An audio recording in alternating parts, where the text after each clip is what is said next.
Right, we've got Chet back by demand again. Everyone just saying when you're getting Chet back on. Can't get enough of him on the channel. Hundreds of thousands of views on his podcast. Must be over 1 million now, actually, of all the clips. Yeah, sure. There's a link in the description box to Chet's playlist.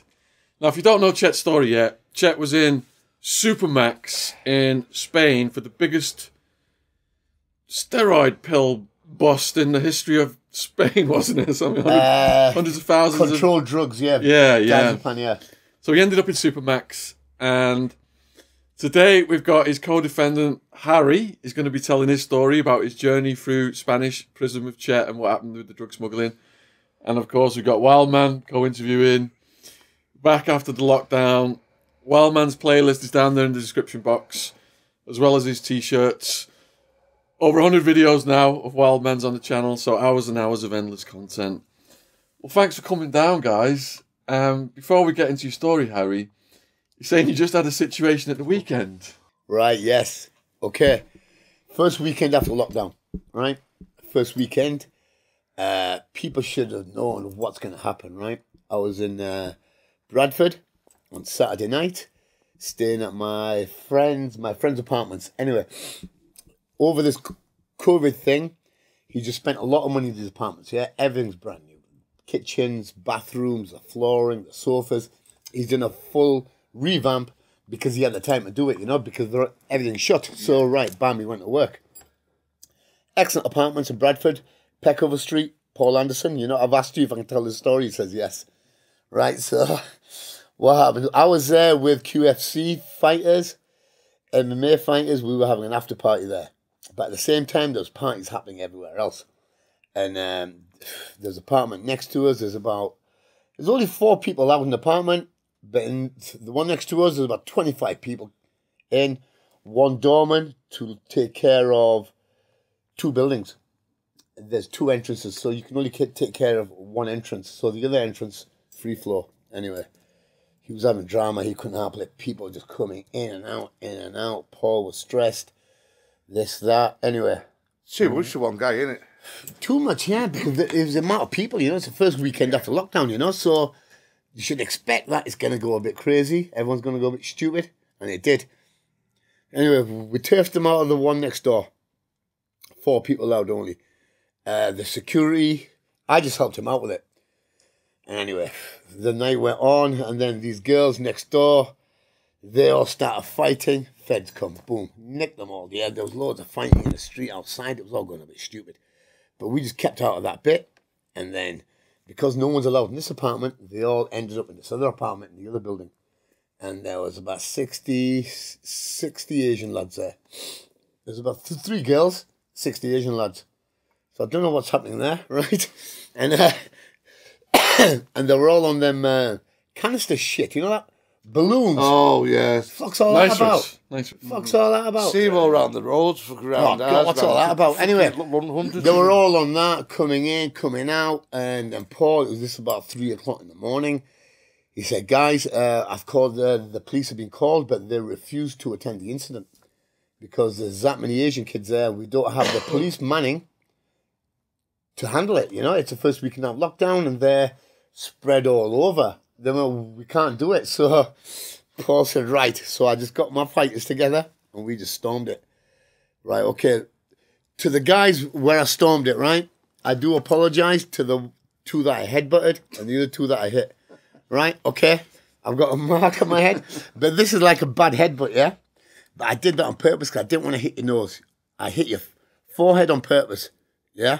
Because I didn't want to send you to hospital. So, but I do apologize anyway for putting my hands on all you people, yeah? And anyway, we just stormed it.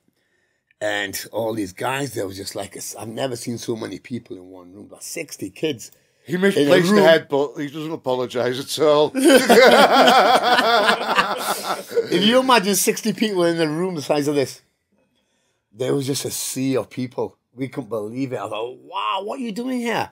And it's a brand new apartment, you know. This is a thing, you know. He just spent a lot of money on them. He thought, what the fuck is happening here? Because the doorman, he fucked off at 2 o'clock. He couldn't handle it because the lads just stormed the door.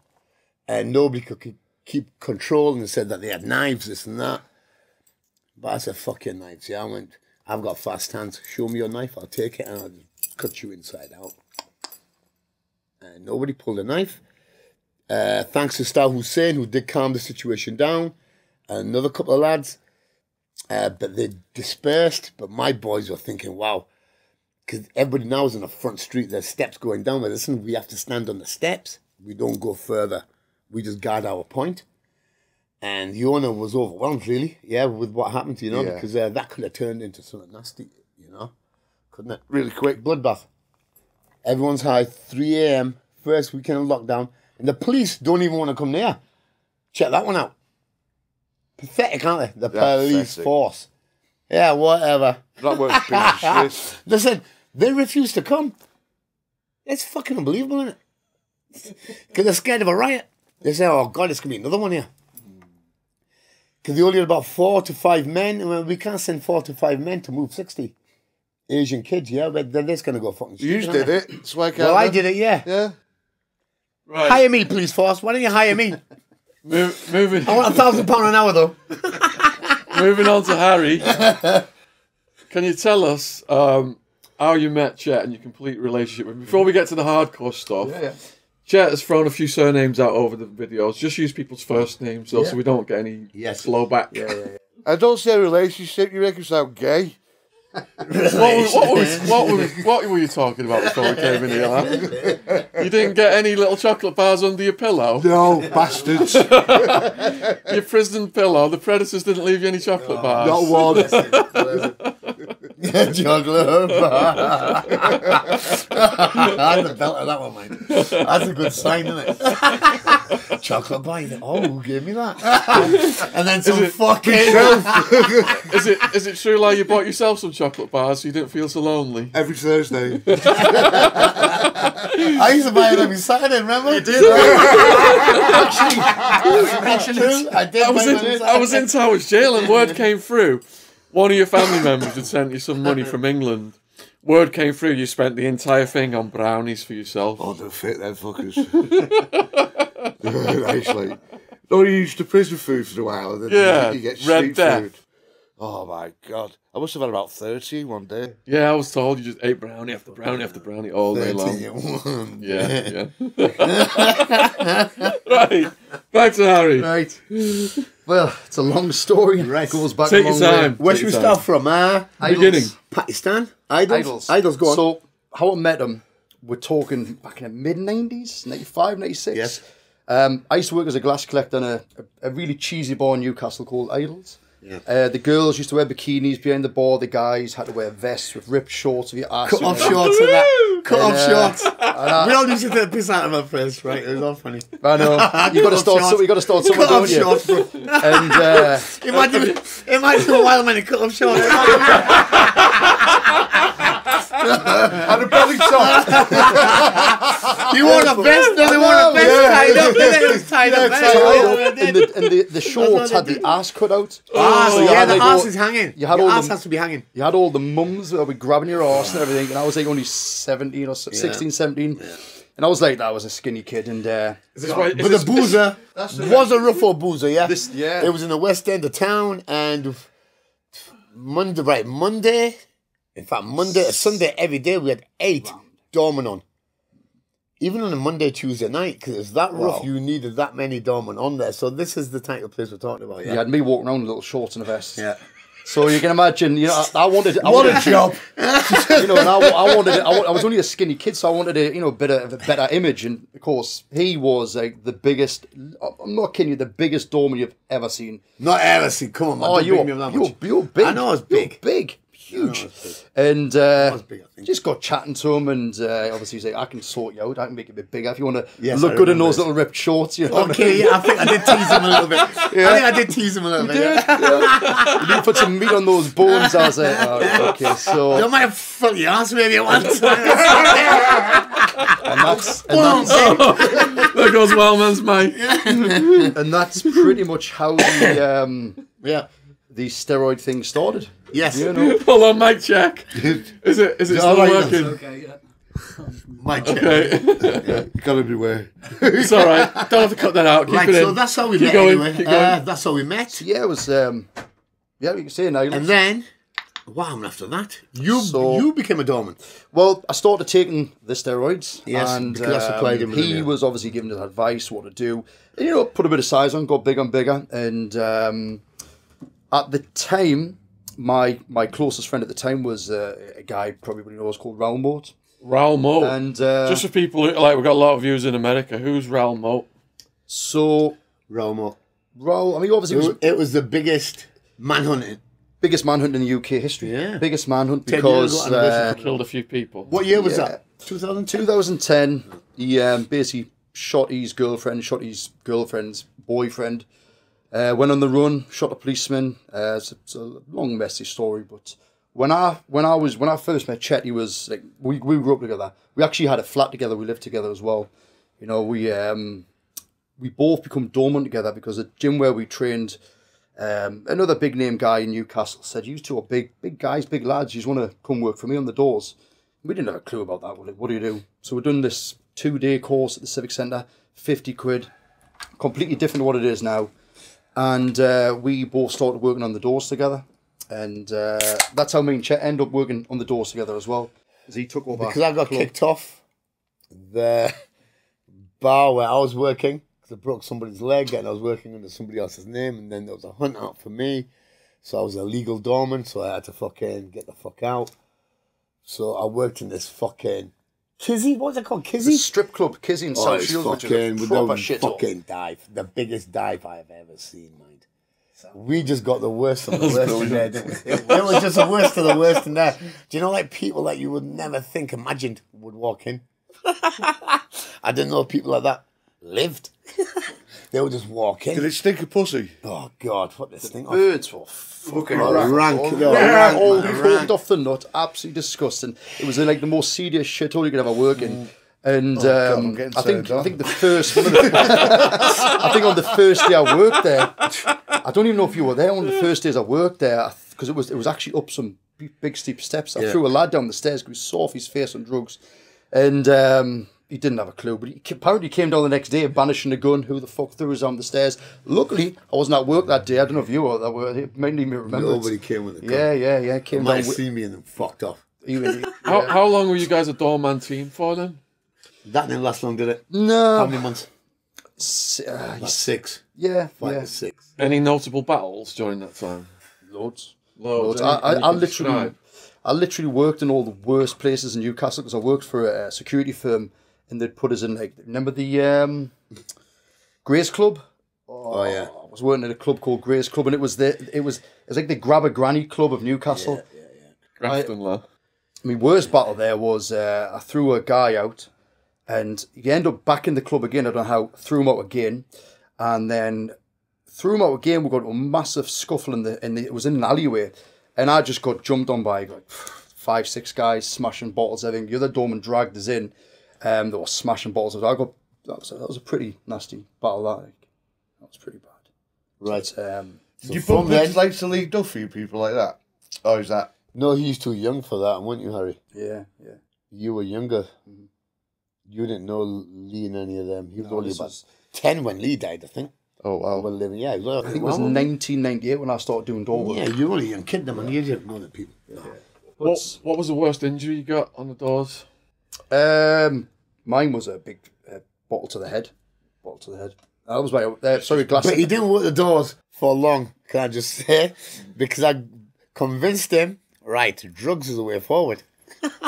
Right? Oh, fuck standing on a door. Yeah. 60 quid a night. Let's make some proper dollar. Wasn't it? And this is how we all...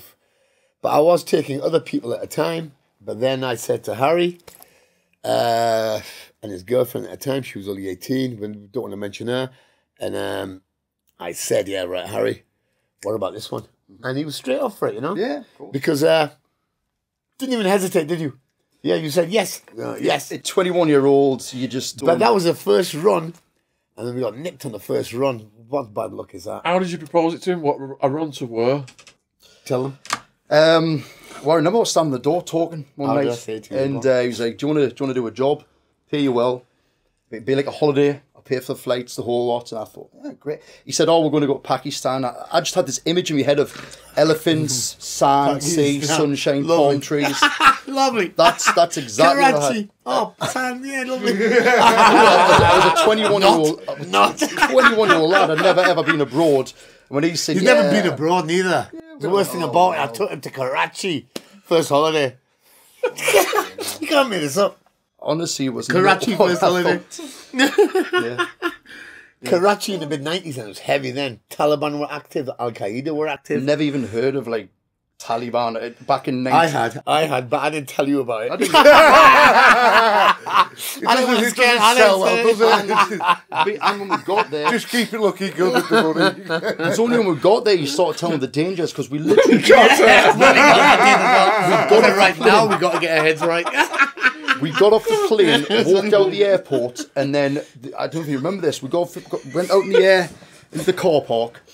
And they were literally scrapping and fighting over who was going to take one in the taxi. Remember that? Timmy, because I was the king of Karachi. Yeah, they know they're going to party time. And I was the only white person there. I was fucking shitting myself. I know, but you were cool. They were all good with you one day. He's like, you're all right with me, just keep your passport on you. Listen, but were they not all good with you? Yeah, actually, no, they weren't. All the Pakistani guys, not one spoke a wrong word. Nah. Yes. Once you got in the taxi, what happened? God, drove into the taxi. Obviously, we're going to the hotel. Paradise taxi Hotel. driver, Paradise. Yes, that's my regular hotel. I take all my mules. Paradise for a reason. I take all my mules. I'm sorry I call it a mule, but it is a mule story, But anyway, go on. Fucking mule. How am I? So I had this fucking taxi is just traffic lights no, it's flying. This taxi driver's absolutely going crazy, and then I'm looking out the window and I'm thinking, this is not what I expected.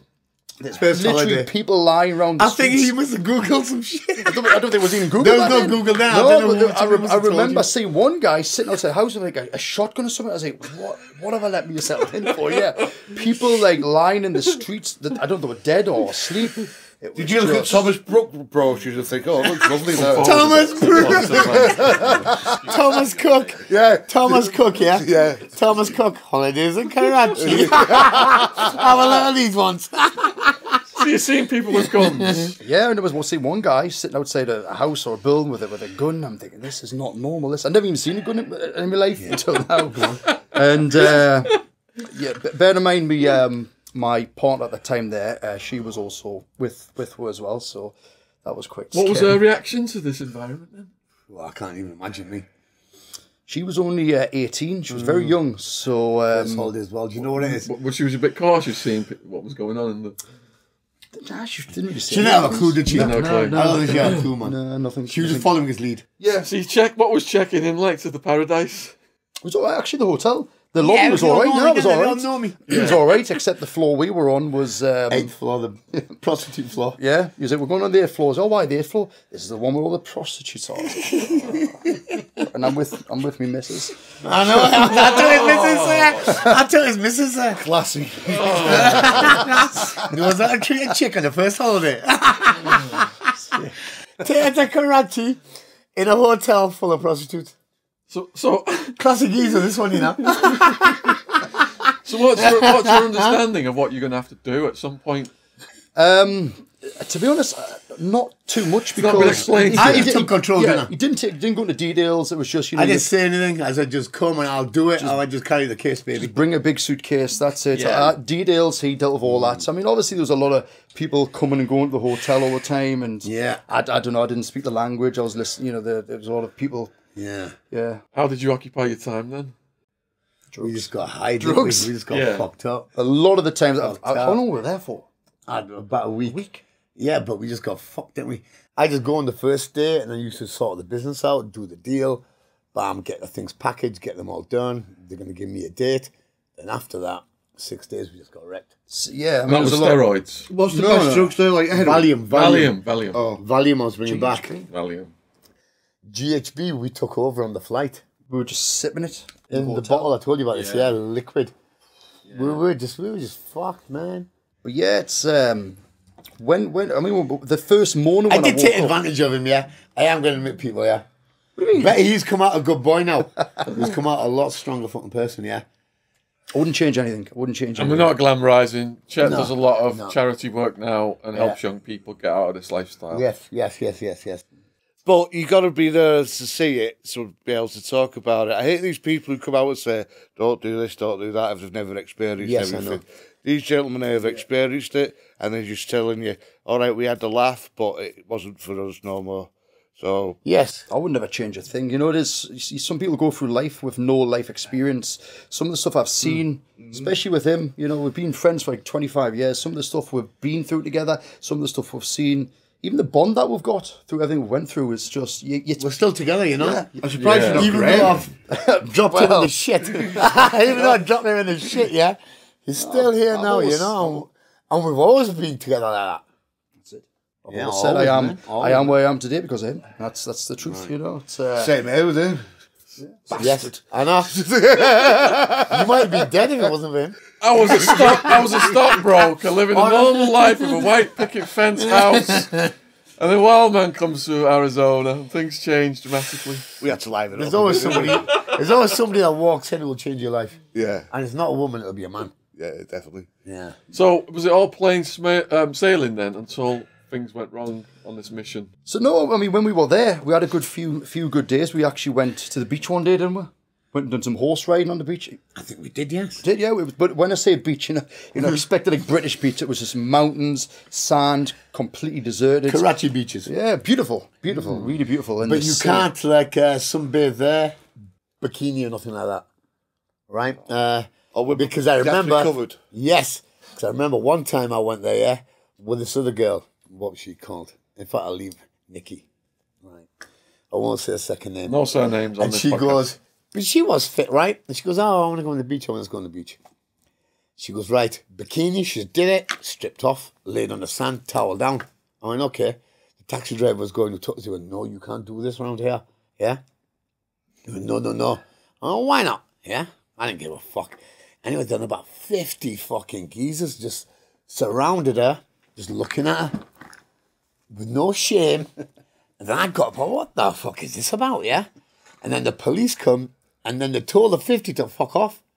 They said, we want to promote tourism here. They told them to fuck off and didn't tell her to cover up. Because they were looking at her as well, yeah? They were wanking. Were they wanking? Probably afterwards, yes. But they told them to fuck off. Wow. But they had no shame, though. They just literally They said just a circle like that. That's scary shit. But that's why I stood. What the fuck, man? But that's what, because I've never seen a naked white woman before. Well, not naked, a bikinied white woman in their lives. What was your strategy to get rid of the 50 if the Well, I just got up, I went, fuck, who the fuck are you? And then the police just fucking must have seen it because they must be watching as well. And then they intervened. I'd be like that. Oh, fuck for that. Well, luckily, I didn't happen to us that time. No. It was all right. We did a bit of horse riding because some guy came along and we paid him to go up and down the beach on his horse. Yeah. And then there was another day we got a boat. We went to sea, remember we went to sea? Fuck yeah. Remember when to sea? Who was it who wanted the shit? You or me? Not me. I think it was me. I said, listen, I need a shit. I said, listen, Harry, I'm going to take a shit in the sea. Because there's no toilets there, was there?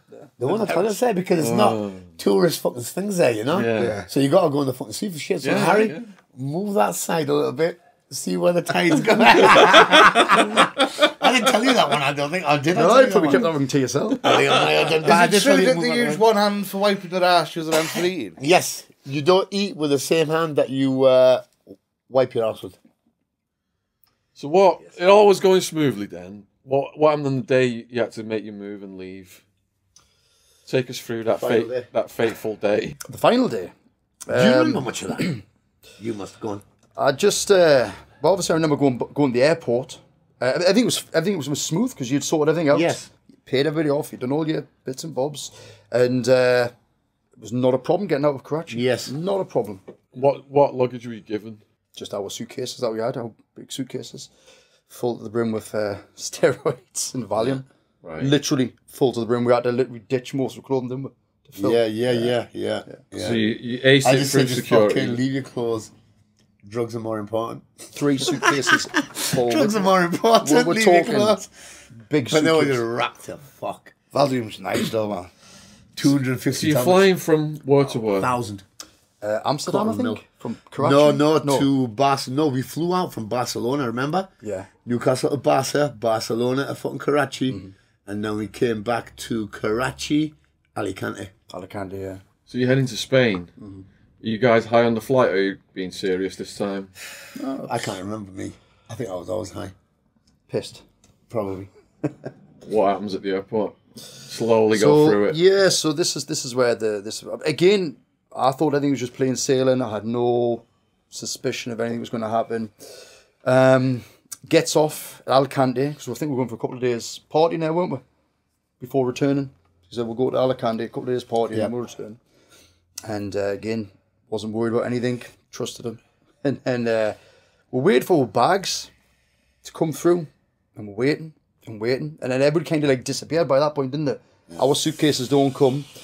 And then that's when the shit hit the fan. We just got like surrounded by like airport officials, people with guns. Our bags were all coming through, and we were thinking, Didn't you feel like, hang on, there's something wrong here? Well, yes, because everybody else has got the bags and we haven't yet, so they've took our bags off, and then we're still waiting because they're waiting for the Guardia Civil to land, saying that they're here now. Yeah, I mean, hindsight's a bitch, but you'd have probably got off, wouldn't you?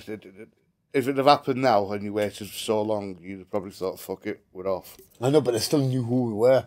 Yeah. And the traced us, they're Interpol.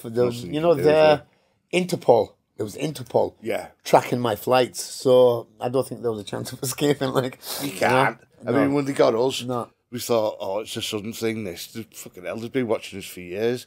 They actually let fucking flights through, didn't they, with drugs, just to fucking document it. Yeah, they want to arrest everyone at the same time and get all the major players and work their way up the system, don't they? Once they've got all the evidence anyway.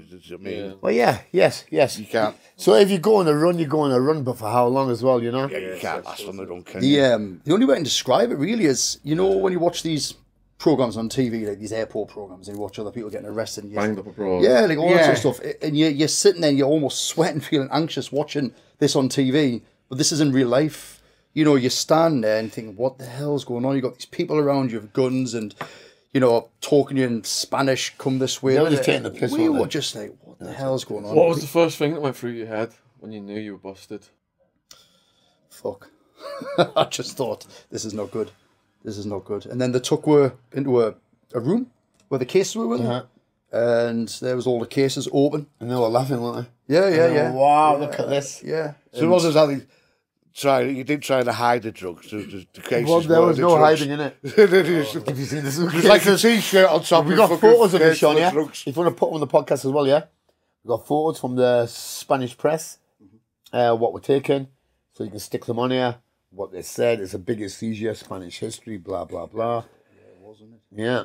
All right, remember, 35 minutes in, put the pictures up. All right, so is it coming into your head that you might be doing some prison time, or are you thinking you're going to try and get out of this somehow? To be honest, as I said, I'd had all trust in Chet. You know, this is his business, his line of work, and I even then I thought we'll be all right because he's telling these guys, you know, this is legit. You just needed somebody to have some trust in. Yeah. Or it's only him. I know.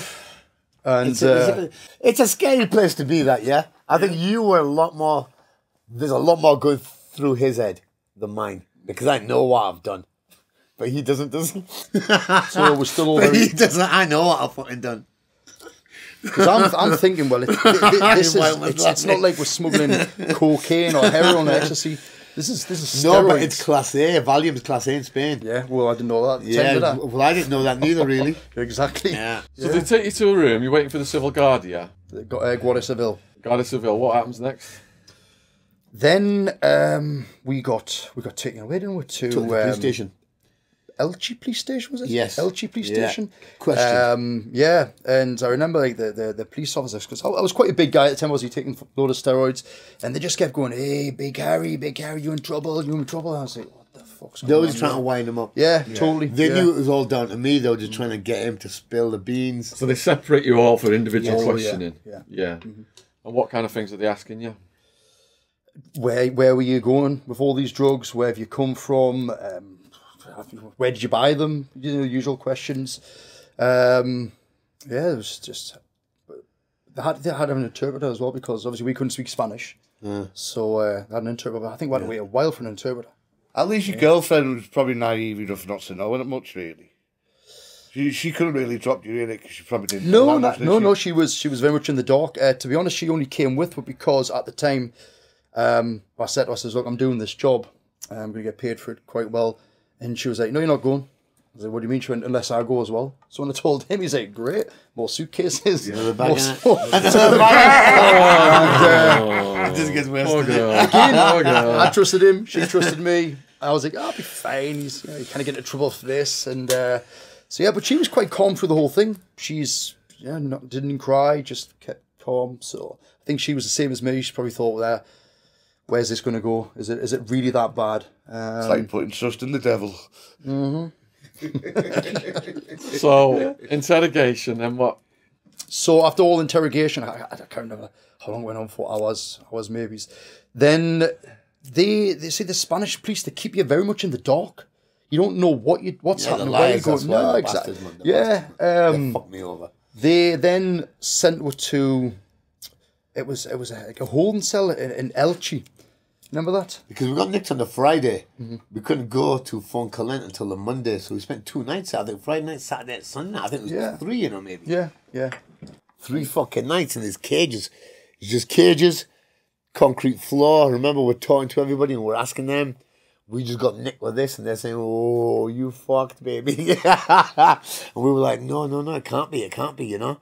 We just wanted to convince ourselves we're going home, you know, we're going to get bail, blah, blah, blah. But fucking hell, you know when you're trying to convince yourself. You think in your head, though, wouldn't you, really? You think, well, it's not heroin, it's not really drugs. Really. I know, but it's Class A over there. Yeah. Did you know it was Class A there? No, not at first.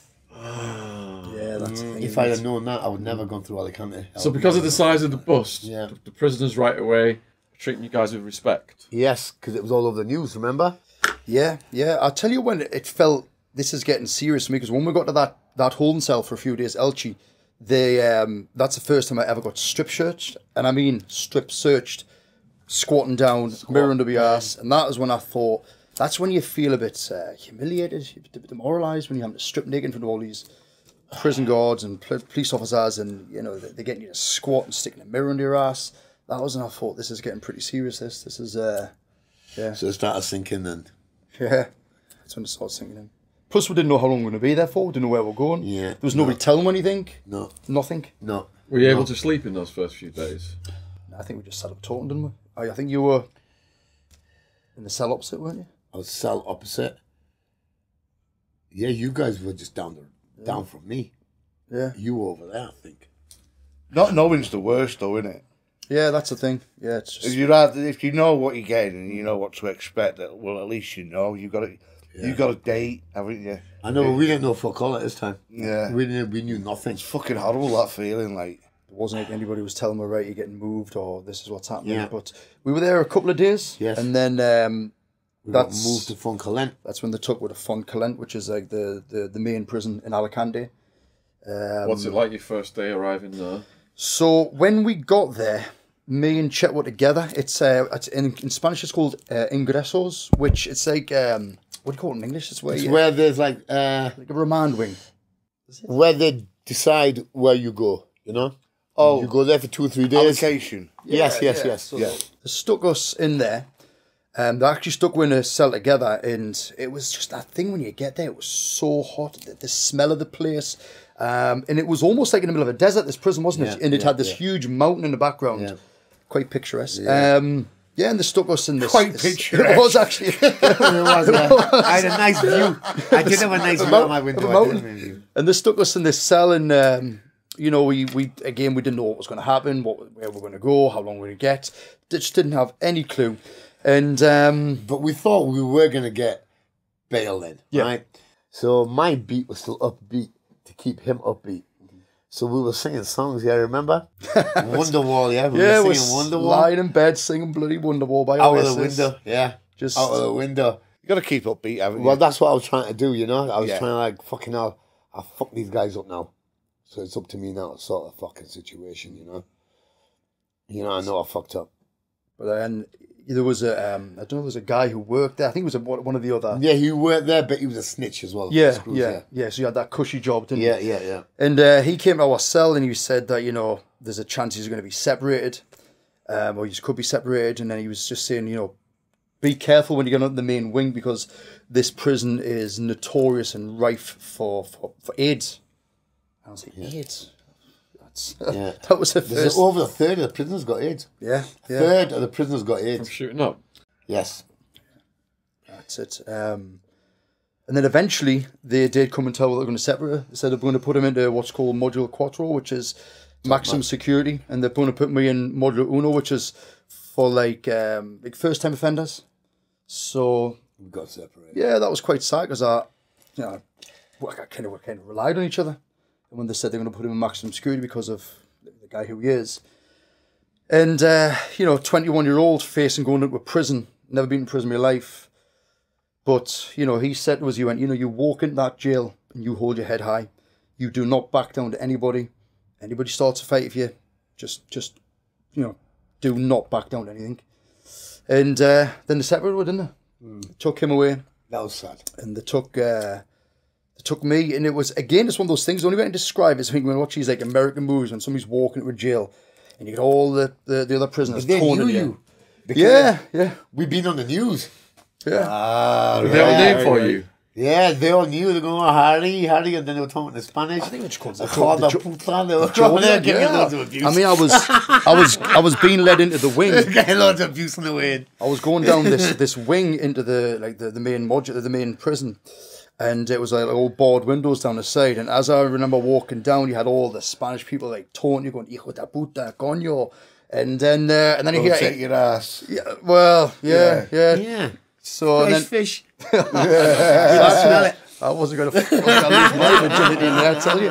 And but then I hear English voices going, "Oh, it's the steroid lad. Oh, that was it. The steroid lad, the Geordie lad." And I thought, "Oh, great, people who speak English." And then, that was my experience walking down. But I did as he said, held my head up high, and I thought, right, I said, I'm don't put your head there, down. I went, don't walk in like that.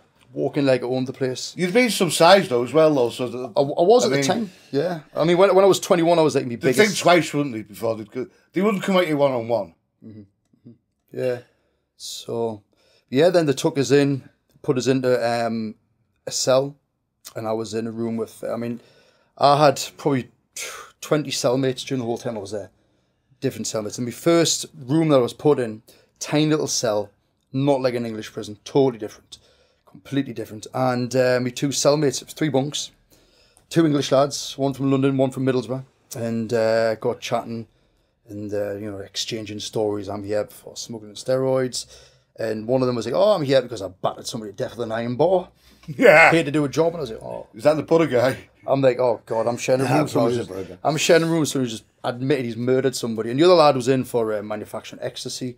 And I'm lying in this bunk and I'm just thinking, what's going on? I've got a murderer above us, drug dealer above him. You got lucky though, didn't you, really? At least they could speak English. Blackie was in there. Blackie were there. Still not a bad draw you got there. Show me your muscles. There could be worse than people who could have landed in with them. Yeah. Well, trust us, I had more cellmates during the 3 years when I was there. A lot worse, yeah. Well, describe yourself first. What did it look like? Me? Your cell. myself, Cell, what does it look like? Cell was, the toilet was literally a hole with a foot plate where you go around, except in Module 4, where you had a real toilet, didn't you? Sort of. Because we're top security, we do get a few luxuries there. Yeah, whereas we just had a... Take In the care cell. of the bad ones a little bit more. What's the smell like coming up from the hole Disgusting. in the floor? Absolutely disgusting. The thing isn't spin with the heat, no air conditioning, no nothing. It is awful. And you got to sleep next to that. You got to sit. Well, the thing is, if one of your cellmates takes a shit, you got to sit and smell it. 3 of them. The room was tiny, yeah, and it was Sounds hot. like Mexico. That is the Cockroaches. That was it. Cockroaches. They were everywhere. Cockroaches. What about wiping your ass? Did they provide anything? Well, yeah, you get like a little goodie bag once a month. It's got a toilet roll in there, toothpaste, condoms. Yeah, condoms as well. To stop the AIDS. I'm guessing so. That's the goodie bag you get: condoms, toothbrush, toothpaste. They give me that when you Plastic get in jail. knife, plastic knife and Condom. fork. There you go. Yeah, that's it. That's all you get, and you get two square meals a day in your breakfast, which is just a coffee and a baguette, a bread roll. But yeah, the thing which I found hard is I didn't speak Spanish. So the first thing was my cellmates are trying to learn how to count, say good morning, just the basics, because I didn't know how long I was going to be there for. And I remember getting released out into the general population in the yard, and the first thing I noticed is I thought it would be full of Spanish, but it wasn't. You had Germans, Russians, Italians, loads of Moroccans, weren't there? Algerians, Moroccans. Yeah, massive mix of different nationalities there. So yeah, it was. So did you click up with the Brits on the yard? To be honest, there was only a handful of British, and they were all right, but I did clash a little bit with some of them. Being the new guy in there was a few of them that had been there for quite a while. I had a few problems with a couple of the British. Can you describe how those clashes came about? What happened? I think it's just because I was young and I was new. They tried to school you. Yeah, basically, yeah. There was one guy who was actually from Manchester. He said he was a bit of a Manchester gangster, and he was trying to push us around a bit. And I had a big argument in the yard with him. Again, then what he said, he went, "Do not back down." And I didn't back down to this guy, but it's quite a scary guy. But yeah, it was different. I'd rather click it with the Algerians or the Russians, me. You can trust them, I think, more. Well, I mean, eventually, kind of being on my own, I knew that I was vulnerable. Anybody is when they're in prison. And, you kind of fight them all off one-to-one.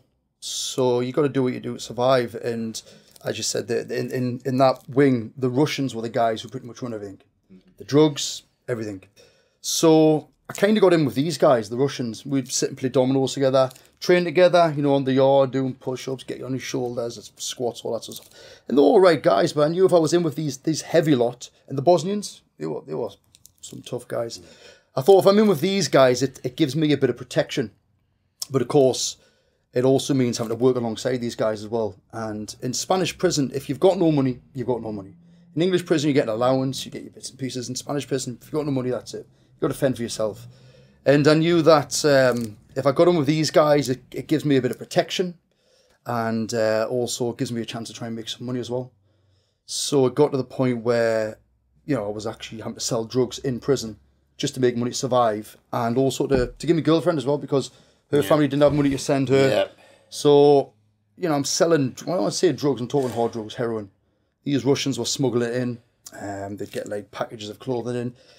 And but the drugs in that prison it was unreal. It was so accessible. There was probably more drugs in there than on the street. There's always more drugs in jail. I think there was only 2 days in a full year I wasn't stoned. Yeah. Because there was just so much of it, especially heroin. Yeah. Best quality as well, you find. It's coming straight from the fucking heads, isn't it? Especially the hash. Yeah. But yeah, it's again I had that fear. I thought, here I am in prison, drug-related offences, and now I'm selling drugs just to get by. I thought, if I get caught in here selling heroin, my sentence is going to quadruple, isn't it? Yeah, man. But yeah, again, when you're working with these guys, I mean, these Russian guys were big, heavy guys. They were all right, but, you piss them off, getting the wrong side of them, came over. And, but yeah, you've got to do what you do to survive. And if it meant having to mix with these guys, then so be it. When did you notify your family and what was their reaction? I notified my mum, actually, at the police station when we were getting interviewed.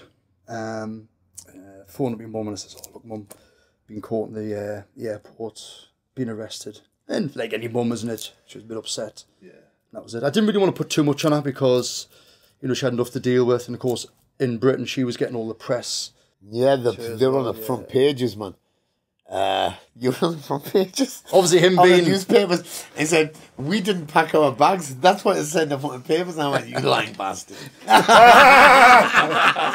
said, "You lying bastard." Yes, fucking that's what it said in the papers. And I got it. LB uploaded it. The thing is, though, with the obviously, it's one of them. They're only young man. They don't know what the fuck was going on. It's mental, isn't it? That at that age. Me being a kid and then him being a Northeast gangster, they're gonna make him look like first holiday, Karachi. I really fucked it up, like Harry. So now I'm hearing it back. I'm fucking feeling really bad now. I'm really bad. I feel really bad about it. I would never do it again. Go on. So did you have to lay hands on anyone? Do you know what it is? Because I kind of hung out with the guys who run the wing, wasn't too bad. My problem was a lot of the Moroccans. There was one time. It was usually the gay guys who were always on my case. And there was one time this guy... He's a good looking guy, though, aren't you? Come on, the link to Harry's Facebook is in the description box below this video. Yes. If you want to send him a friend request. Yes. Only males right now. Yes. Moroccans especially. He's also in GQ magazines. Women also... Women also, if you fancy it. But I did actually have a lot of the gay guys always, because in Spain you can move around wings. You can say to the screw, can I go to his cell? And they go, I go and pack your stuff and move. They were so relaxed about these things. And you had this but that's one your guy, wing. That's yeah, your yeah. wing. My wing was quite relaxed. Yeah. And you had this one guy who was Antonio. He was a gypsy, Spanish gypsy, and he kind of was like the ringleader of the gypsy lot. And he was all right, but again, he was one of those people who didn't want to piss off or get the wrong side. He was always saying, "You got to come to my cell. You got to come live with me." I was like, "Nah, I don't think so." You got to come live with me. Exactly. Yeah. And you got to come live with me. Where are you? I think the worst incident that I had was... I'm cleaning your sheets already. Exactly. And the chocolate bar there too. Yeah, chocolate bar I'm there. going to kick coffee.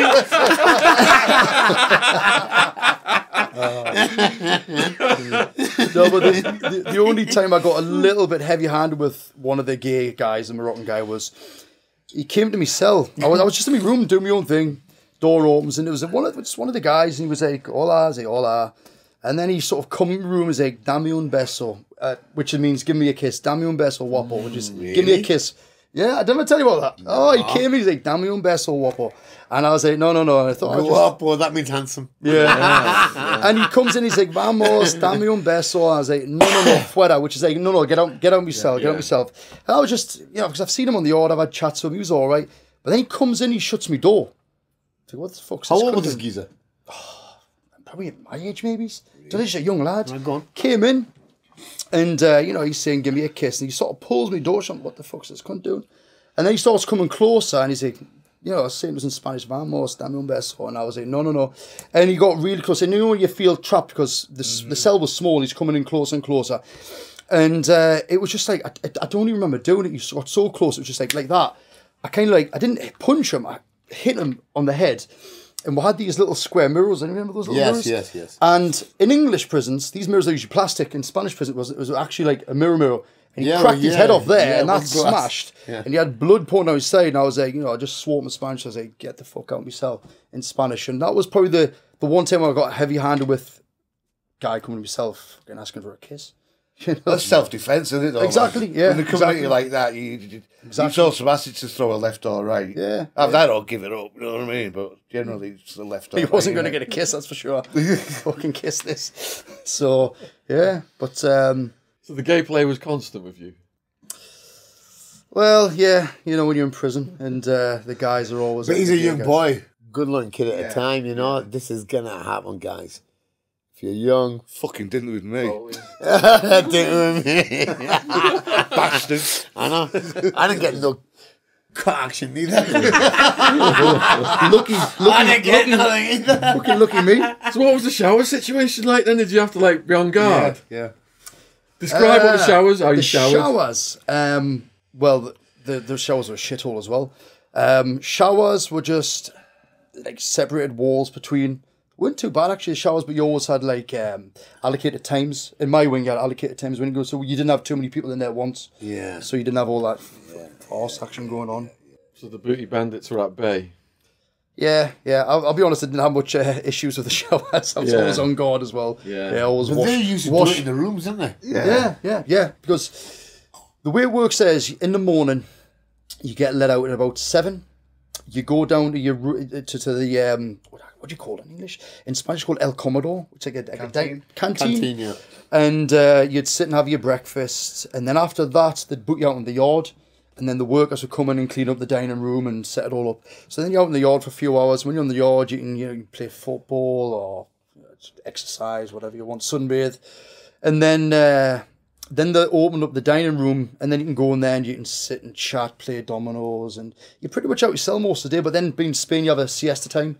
You have your lunch at lunchtime, and then at 2 o'clock they put you back in your cell until 5 o'clock. Yeah. So, and then they let you out at 5.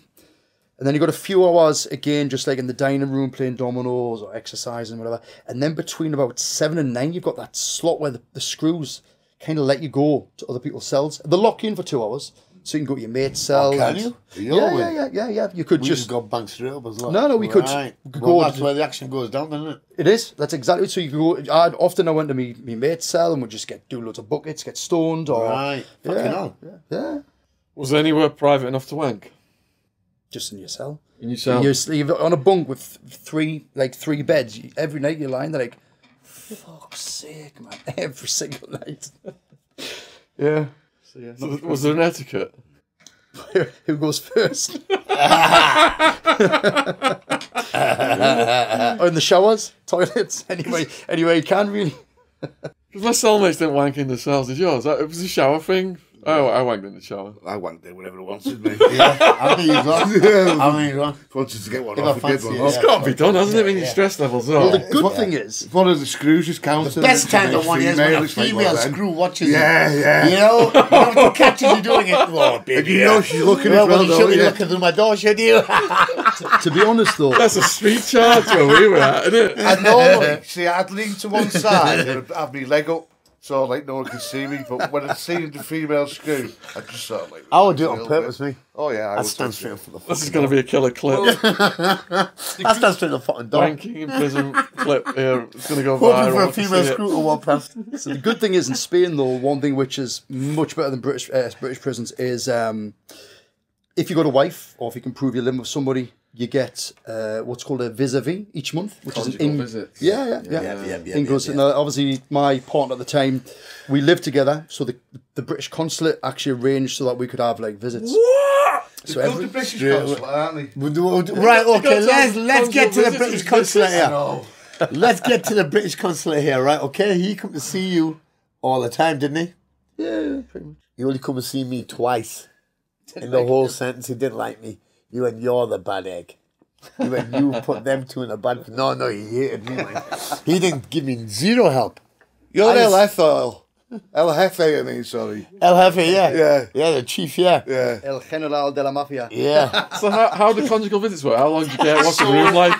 So Consulate, he was a cunt to you me, got a room. Sometimes it'd be for an hour. Sometimes it'd be for 2 hours. It just totally depends who signed off your vis-a-vis. Yes.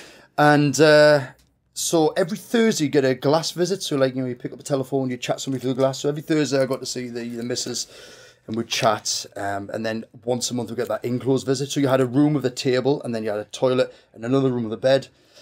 But yeah, obviously the first couple But of times I got them as well, didn't I? eventually. Because I hooked up because his girlfriend moved in with these other girls, Scouse girls, and they got writing to me. We had to write for 6 months before we're allowed a window visit, to prove we have a relationship, to prove I don't have a wife in England, prove she hasn't got a boyfriend, blah, blah, blah. 6 months of letters. They want to see them, and then you get a window visit. And then 6 months after that, we got a closed visit. So it took a fucking year to fuck her. So what did that feel like having that for after a year, you know? It's cool as fucking jail, isn't it? It's cool as fucking jail. I bet that Scouse has never waited that long for a fuck.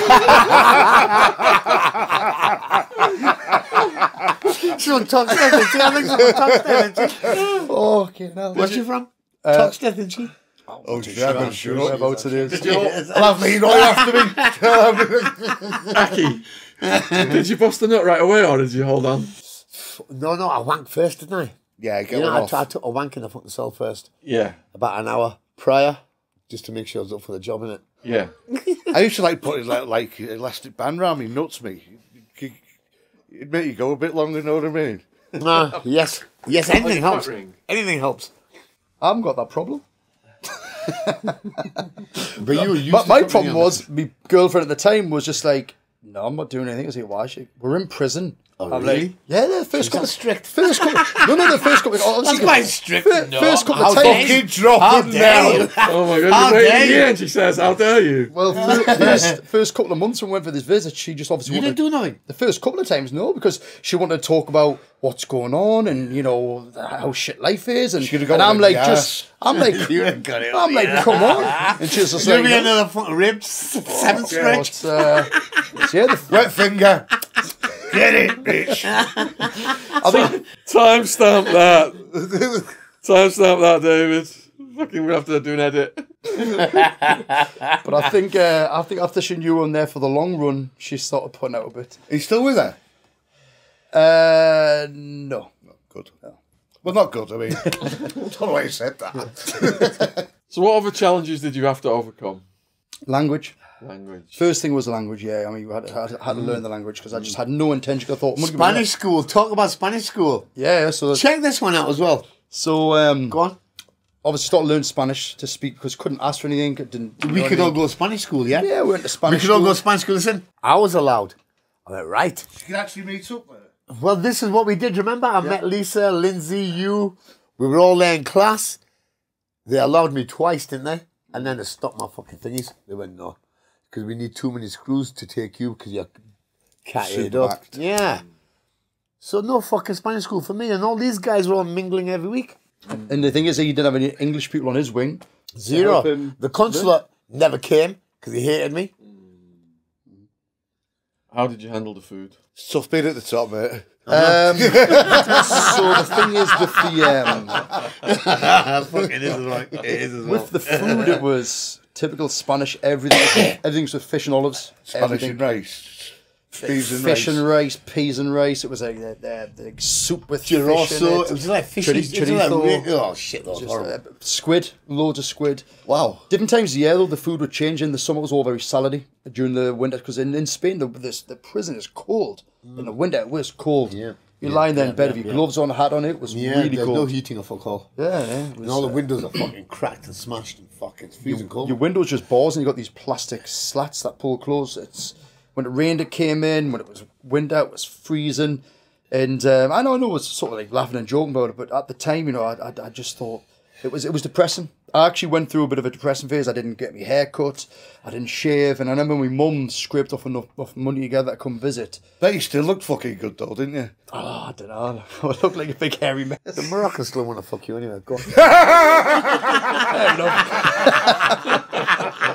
But no, I think after a few months of sort of settling in there, thinking we're going to be here for a while, because again, nobody's telling me anything. We only relied on what information he had off his solicitor. Yeah. And I just thought, everybody's telling you, oh, you're going to be here for a long time, and you're fucked. You're going to be here for ages. And it really did hit us. I was thinking, I'm going to be here for a long time. Didn't shave, didn't cut my hair, felt depressed. And then when mum came to visit, she didn't even recognise us. She was just like, my God, what's happened to your son? What did that feel like seeing your mum in the visit room? It was sad to see how heartbroken she was. As a parent myself, I can imagine what she must have felt like. We're the same. We've all gone through it. And it was just the disappointment with my mum. But don't get us wrong, my mum is super proud now. Super proud, especially everything I've achieved since then. But she came over with me, my gran, and my younger brother. He was only like 2 at the time. And so we had one of those enclosed rooms. So we got actually get to hug my mum, and that was nice. But it was when they left, it was not known when I was going to see them again. It's horrible, that feeling, isn't it? Yeah, it's like when they left, yeah. And I remember it was only months after that. I think depression really hit us hard. And like everybody, if they've looking at facing a long time in prison, you do get stupid thoughts. You do get. We were looking at 10 years, but I didn't tell him this. I didn't tell him, but I knew we're looking at 10 here. All of us, and I thought, fuck. I think he had figured it out. I don't know. I think he was getting told it, but he didn't believe it. It was other people who didn't been there a want to while. believe it. They were like, you're looking at getting a big sentence for this, especially for what you had. And I kind of mentally prepared myself for doing a long time there. I was going to say, if you think about the worst and whatever happens there, you're good to go, aren't you, really? Yeah. It's it's that feeling of having your freedom taken away, not knowing when you're going to get it back. Uncertainty is the worst. I remember sitting in the corridor and I literally sat on the floor, couldn't look at my knees, and I just thought, shit, man, is this what life's come to? How long are we going to be here for? And I did have those stupid suicidal thoughts, probably like a lot of people who go to prison. And I remember I wrote my mum a poem, if you want to call it that, and it was called The End Is Near. And I actually had it translated into Spanish, hence that tattoo there, which is El fin está cerca, which is the end is near. Because I did think that was it. You know, I saw no end in sight for it. And life on the yard was getting tough. I bet that changed up no end, fucking hell. It was things like, you know, being involved with the Russian guys, selling drugs for them, kind of like, you know, meeting your deadlines. We weren't paid here, we weren't paid then. You're getting this. It was starting to get very, very messy. So everyone thinks about suicide in prison when they're facing a long sentence. Yes. I was thinking about getting just a slash. Me too. You think, but doing it is a different thing, yeah? Yeah. So that's It gives you a sense of comfort, actually. that's the difference between the coward and the fucking doer. Yeah. I think. Yeah. We all think it, isn't we? Yeah. We've all I was had it, looking oh, at God. 50. He was looking at fucking 200. Did you plan a method of suicide? It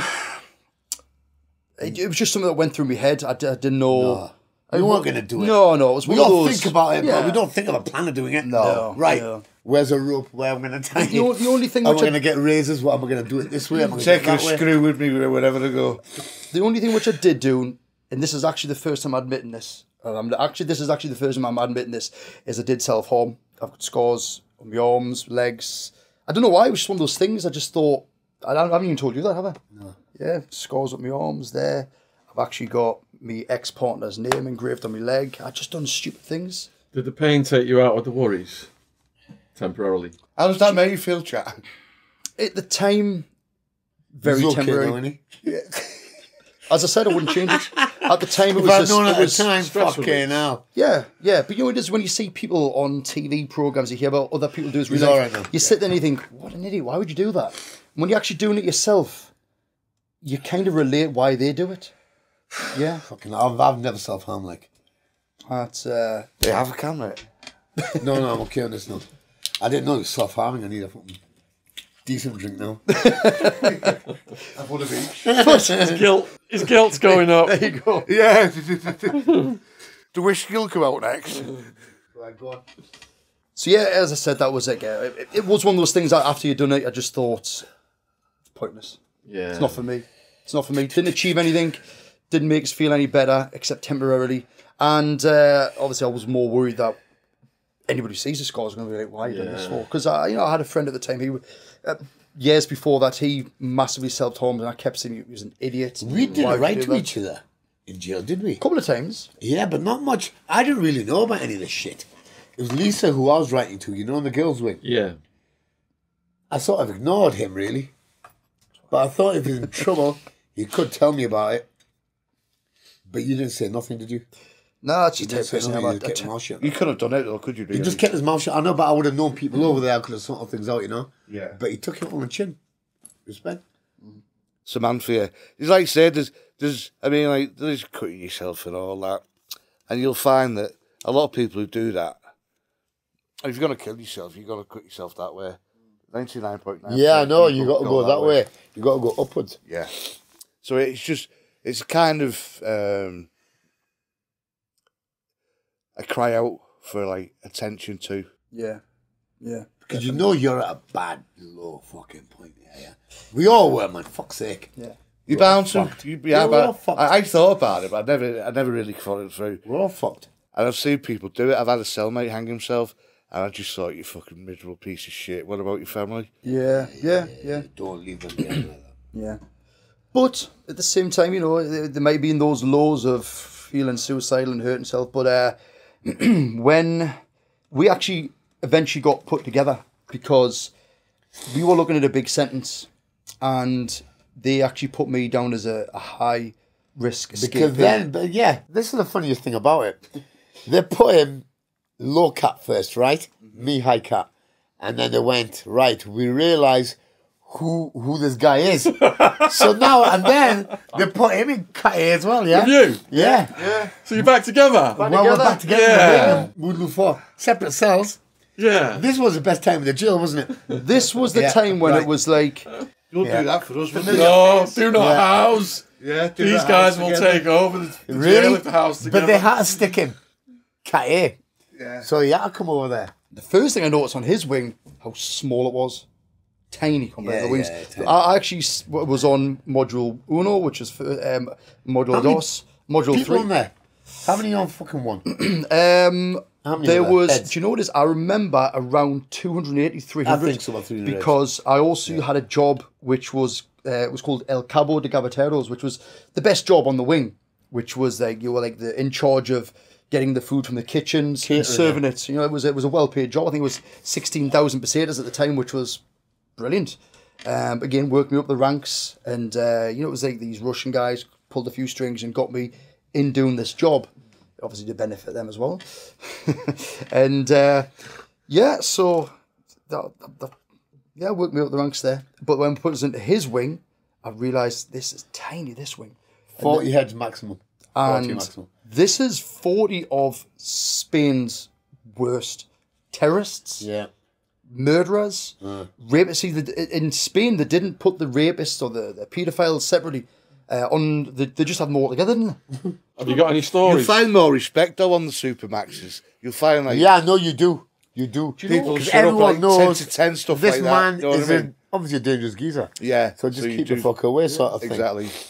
Yeah. The Stories, yes. Anything bad happens to sex offenders, things like that. Do you know what? When I was there was quite You a love few it, you people. don't get you straight to it. Kill a sex offender. The thing is, there was sex The most offenders. watched videos on this channel are what happens to sex offenders in prison, how to avoid prison rape, what happens, blah, blah, blah, blah, blah, blah. You could have left me a candy bar, you bastards. People want the darkest stories. This is what the viewers demand. Yes. I'm just trying to satisfy viewer demands. Right. I'm not Dark stories. twisted in the Dark head. stories. What we got to talk about in Moodle 4? What happened at our wing? But by the time he came over, yeah, this was sentencing was coming up, yeah. I had a good lawyer then, and we were told, right, 10 years you get him, you make a deal, you'll get 9 years. But my lawyer, I gave him a bung, and I paid for their lawyer's fees for him and his girlfriend. I paid for all the fees. And they said, I'll get you 4.5. I told you this at the time or not? I think so. I think it was like that, yeah. I thought, listen, we're nearly out. We've been about 2.5 years then anyway. 4.5 we get. So you're about another 6 months we're out of there, yeah? What did you do like 80% there? Huh? What did you do like 80%? You do about 75%, yeah. Yeah, 75% of it. And what was I going to fucking say? When you come over, the Germans, right?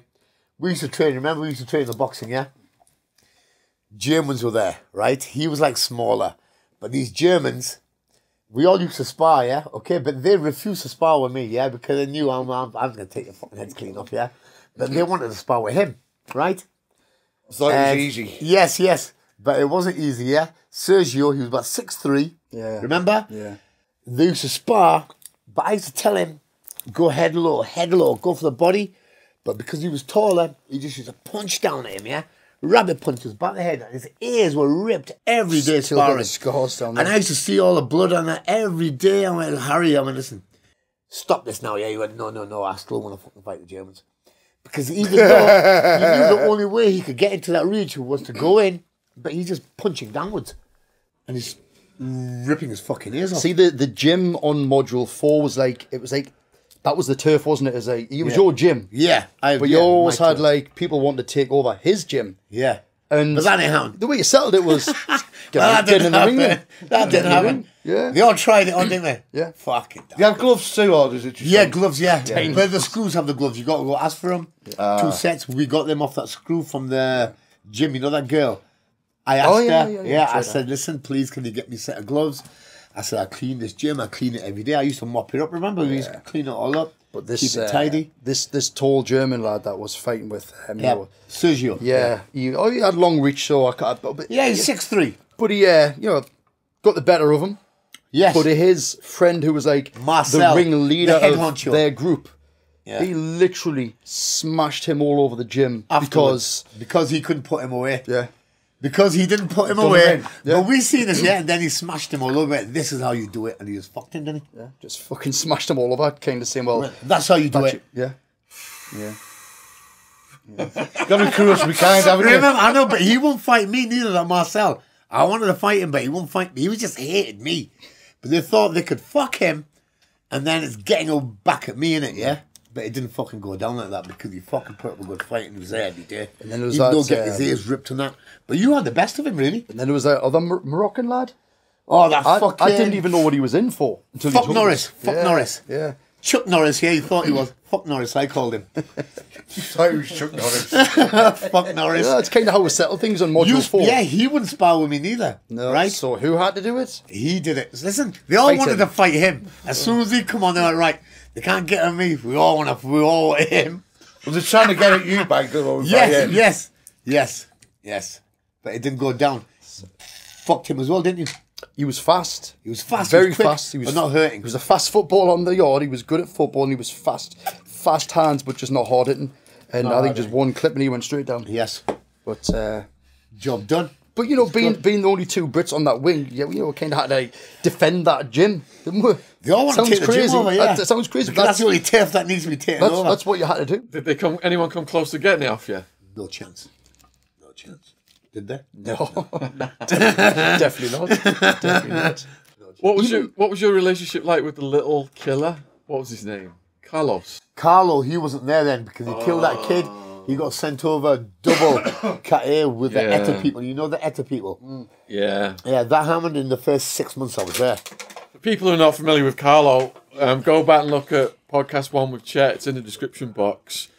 But Carlo had a beef with someone and he waited. Yes, So he went on a visit with his family. His mother, his sister, and the niece. He waited for a visit. He put a shank up his ass. You remember them cubicles you walk into? You remember with the fucking phones, yeah? Yeah. Them cubicles, yeah? They all filed in. He filed in his. He pulled it out of his fucking ass, and then he walked into the grass's fucking cubicle and just fucking did him 11 In front of his family. Fucking hell. In front of his mother. He said I wanted to kill him. His family on a visit. I know, he said I wanted to kill him in front of his mother. He said I could have killed him any time I wanted. But he wants to do it. But then he went double cat A. He had AIDS. He was doing fucking 68 years. He was fucked. 7 stone. Dripping wet, but he was just wrecked, man. And why did he kill that guy?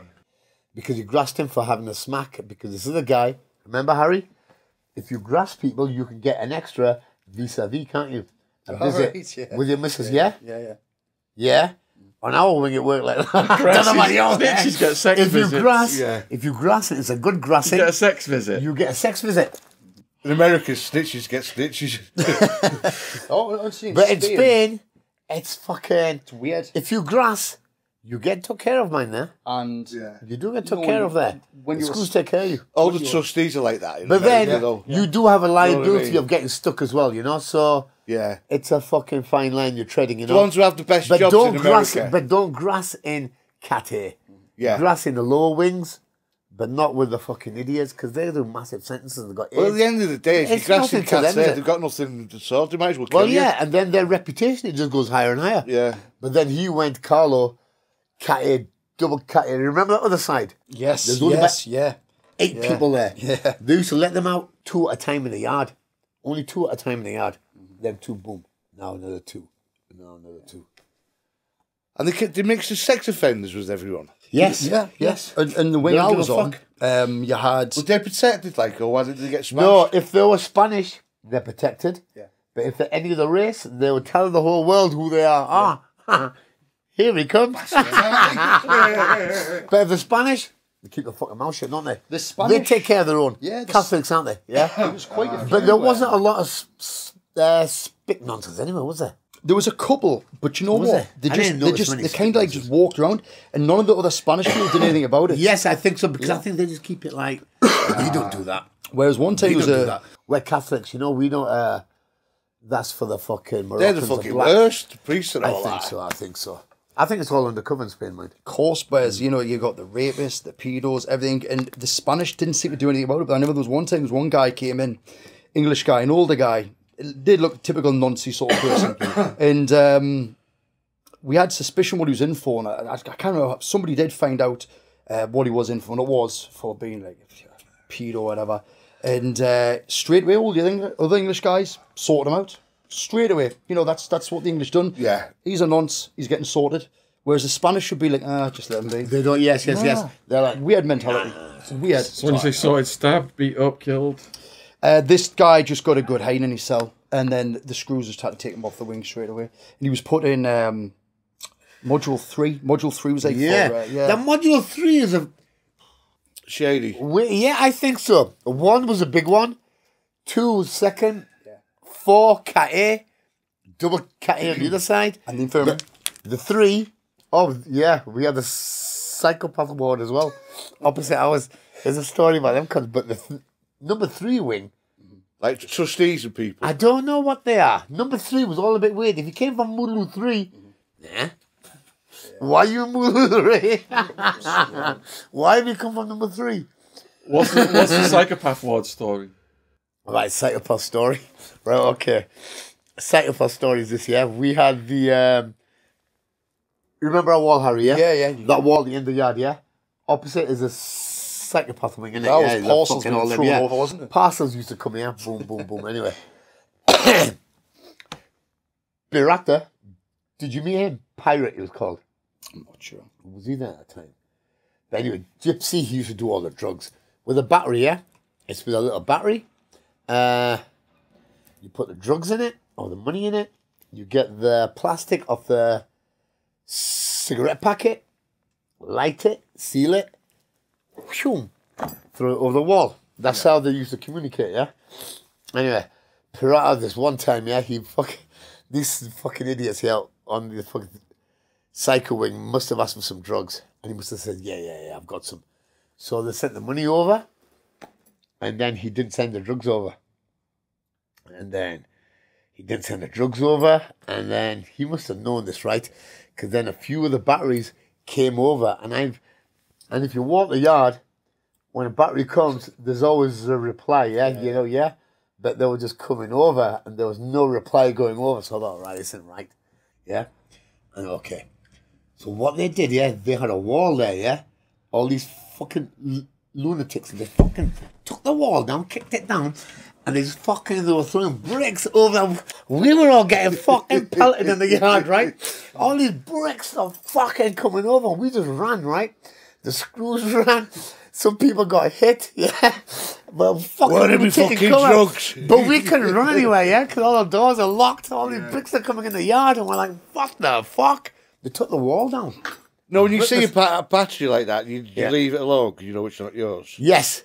If you see it, do not pick it up because it don't belong to you, does it? Yeah. And the person expecting it is expecting it. Yeah. So nothing got stolen. Then I said to him, Birata afterwards, oh, what the fuck? I went, that's you. He went, yeah. He went, I didn't give him the drugs. He went, I ripped them off. Bastard. And that's what happened. They took a wall apart and fucking bombarded the whole fucking... But they're not right in the head, are they? Last thing they need is illegal drugs anyway, you know what I mean? But that was funny, that's like a separate wing of took a wall down, yeah? Because then, if you could see, they had like grass. Yeah, they did. They had trees, just to keep their mind sort of nice. We just had a fucking bare yard, yeah? But they had trees, they had a nice garden wall, but that garden wall, they took the fucker down and You do that they fucking threw it all over. We were just getting fucked with them, man. Loads of people got hit. In America, they give you a lot of trazodone and clozapine and like all your stuff to like fucking to make you actually zombied out. Really, yeah. You know what I mean? And them screws at the top. Remember them ones at the On top? the corner, the gun turrets. Pump action, yeah. Yeah. They were firing, but these lunatics did not give a fuck. They didn't stop. Over 2,000 pesetas. 20 quid that was over. Yeah. 20 quid. Why did he send it? Couldn't be asked. Well, he didn't have the drugs. He just wanted the fuck. I don't know. He's just fucking gypsy, innit? Say no more. Just a fucking... What was the other craziest stuff that you saw, Harry, in the prison? Mostly fights, and it would always be breakfast time. Always breakfast time. I know, so I was banning Everybody's pissed off. I know, I had loads of fights at breakfast. Always breakfast time, every time. I think he's got more ice than me. I think it's when you wake up and realise where you are. Oh, God. Why's you got more rice than me? I saw, it was one morning, I was serving food, Breakfast. and it was It a Russian guy, but he wasn't with the group of Russians that I kind of mingled with. He was just like a kind of a loner on his own. And he actually stabbed a British guy at the time that was there. He was from Denmark, British lad, again on drug charges, and he was a shifty cunt. He was, he was a tough lad. And Stabbed him over what? breakfast. I don't know what word. It was, the knives and forks were plastic. Shit, It was a plastic. Remember the red plastic knives? Yeah. The knife, he'd obviously sharpened it and stabbed him with that. It's capable if you do them. Oh, yeah. On the It's concrete. capable. And Takes forever, like, but, Yeah, they're capable. but the guy, the English guy, he didn't back down. He only got stabbed once, but he didn't back down. He came shit over food, and then he went off to the infirmary. That was it. Never seen him again. Aye. So if you were serving out food, were people sweating you to give extra portions? Nah, not really. Because the food was it's fucking always that shit. bad, wasn't it? And then who's going to Can I have have more extra? shit? And then I don't fuck you said that food there, man. Yeah. I want less, bro. Yeah. Chicken was good. Remember chicken? Yeah. That's why I said I was a muzzy, because I got chicken more than chicken. Yeah. I said I was a Muslim and I got That's chicken right, and rabbit. man. Yeah. On your wing, you could kind of like tell him. Yeah. If you Rabbit. Conejo. Rabbit and chicken. Muslims nice? get, yeah. It's better than the other bullshit we were getting, wasn't it? So is it all like halal? Halal. Yes, well, it's supposed to be halal, but it don't really make any difference, yeah. But at least it's a little bit better than what the rest were getting. The same in America, but Yeah. I mean, I don't think they'd Because have all like, the other a guy stews- come in and fucking actually bless the food. I think they just buy it pre-frozen. It just don't gets they? a sticker put Oh, on it. yeah. This food wasn't Slaughterhouse. blessed. Halal. This is This is halal. This is halal. This is not. Could you buy food from the It's import extra store? money. You had so on the yard, you had this like just like a little window, and behind it was a shop, and they'd serve you like tins of tuna or bread rolls, Water, fags, chocolate. coffee, bit of chocolate.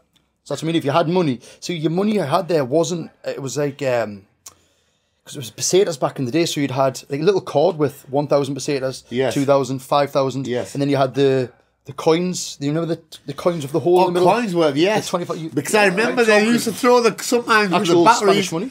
Sometimes with the batteries, when they're asking for drugs, they used to send coins over. And then when they land in the yard, the coins will just split and they'll scatter. But nobody would steal any. Yeah. They would pick them up and give it to whoever it belonged to, Decent that though, Well, isn't it? that's how it worked, Well, yeah. one of the biggest ways I was making money, believe it or not, was remember those pesetas? There was 25 peseta of the whole middle. A duro was called in Spanish, un duro. And I used to sell cigarette papers, like Rizzler papers. Oh yeah. Just one paper, 25 pesetas, because all the Spanish, like I say, everybody was Oh, you getting couldn't stoned. buy papers, could Couldn't we? get papers, of course. We'd get them smuggled in. And actually, when my parents came to visit, I sent my dad out and bring us a load of Did you Rizzlers. not just use the Bible?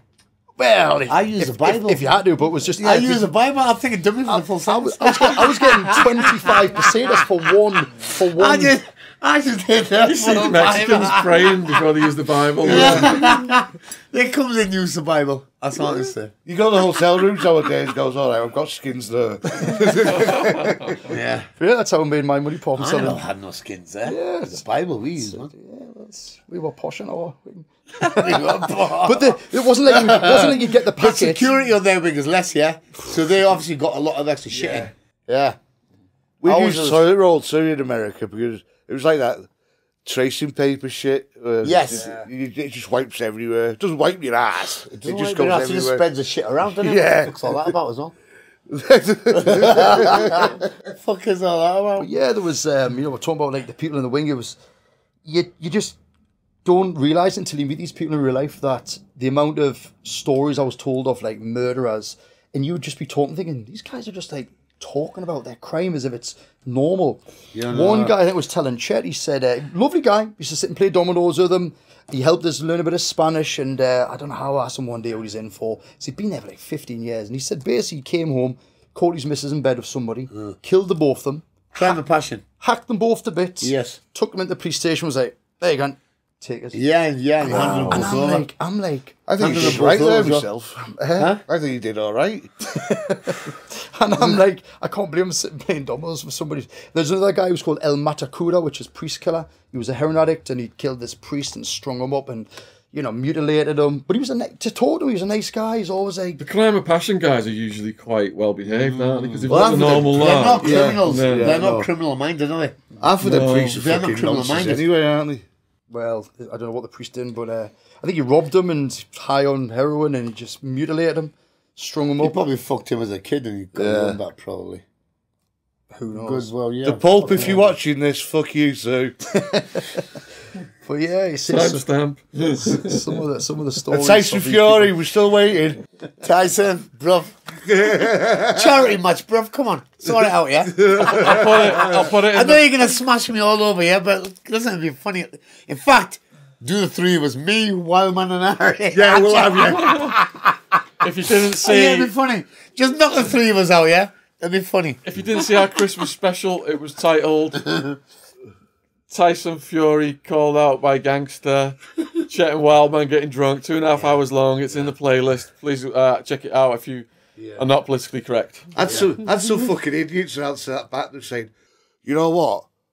I think Tyson would win that one. I know. And I'm like, you fucking daft cunt. What do you fucking hell? Do you think I'm talking for real? Do you know But Tyson, do you remember? I can get snipers on top of the buildings when you leave, you know. So remember that one as well. And I can use a bat. It's his younger brother, isn't it? Tommy Fury? Is his younger brother? Was on Oh, we just want Tyson. Fuck his Nah, brothers. who's he? He was on Love Island, wasn't Who's he? interested in him? If that was what his He dad. don't count. He don't count. His own money, he don't even count either. He's trying to get himself in the picture, but just leave it out, Yeah. bruv. Leave it out, Dad. So you're talking to the murderers and they're telling you their stories. Yeah. And what's the most disturbing thing you heard? Probably that one where the guy chopped up his wife and I love her. They took her to Right. the police station. Yeah. Yeah. Handed them in. Handed himself in as well. Didn't even bother going on the run. He What thought, sentence did he get? Well, he'd been in 15 years when I was there, and Probably a he was 40 getting 20 these, a piece or something. He was getting these like releases where you can go out and you get out for a couple of days, and then you maybe because he was a good boy and he handed Yeah, he himself was. in and he complied. He did the business. He like arse licked. I think so. You see, in Spain, think so. the I think law's so. weird because Yeah, there's a lot of arse lickers who get a lot of fucking extras there. you can commit murder and get a small sentence, and you Yeah, can do I what know. we do and get a. I know, but we did pay the judge. We were getting a 9. We got 4.5. They all take bribes. Yeah. They all take bribes in Spain. Yeah, they all. Yeah, It's yeah, like If you had a normal prosecutor, you'd have been fucked. You'd have Oh, been doing your full listen, 9. we're going to get 10. They went, if you make a deal, it's 9. Yeah? Sign for 9, you're going to do 6. That's what we were told, yeah?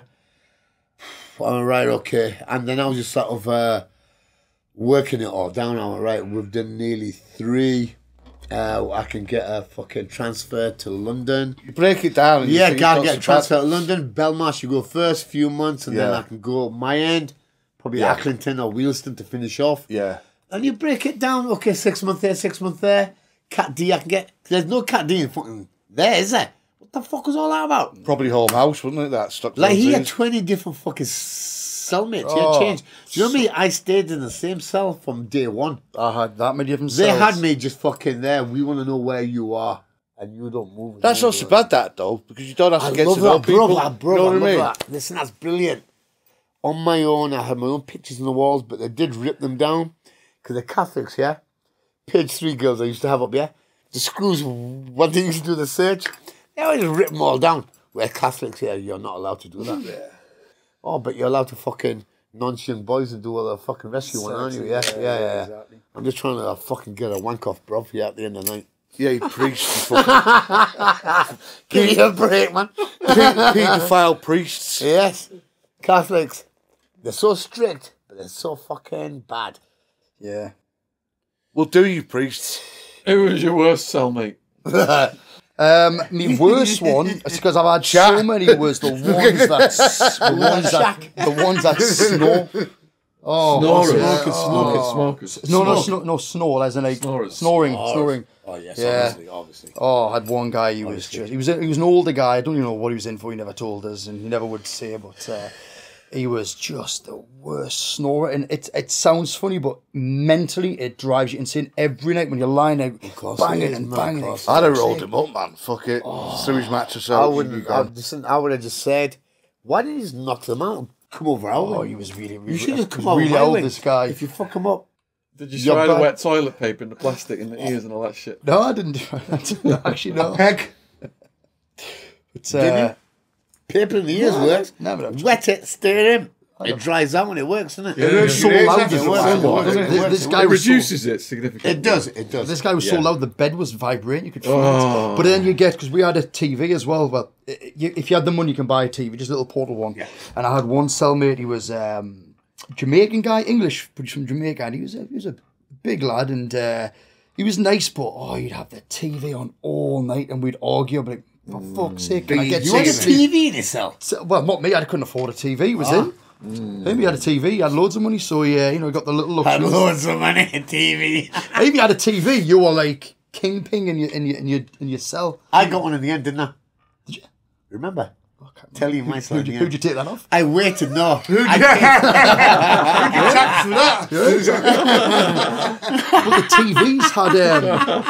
the TVs had like wax stamps on this because it was the big square old TVs. You can only buy them off the jail, yeah. And they had wax stamps on the side. Yeah, so you can't open them. Yeah, so you can, so they can, like a seal, so you can. Does it have your number on it in America? Yeah, everything. They're wax sealed, so you can't put open your it number up on and it. put any tools in it. Yeah.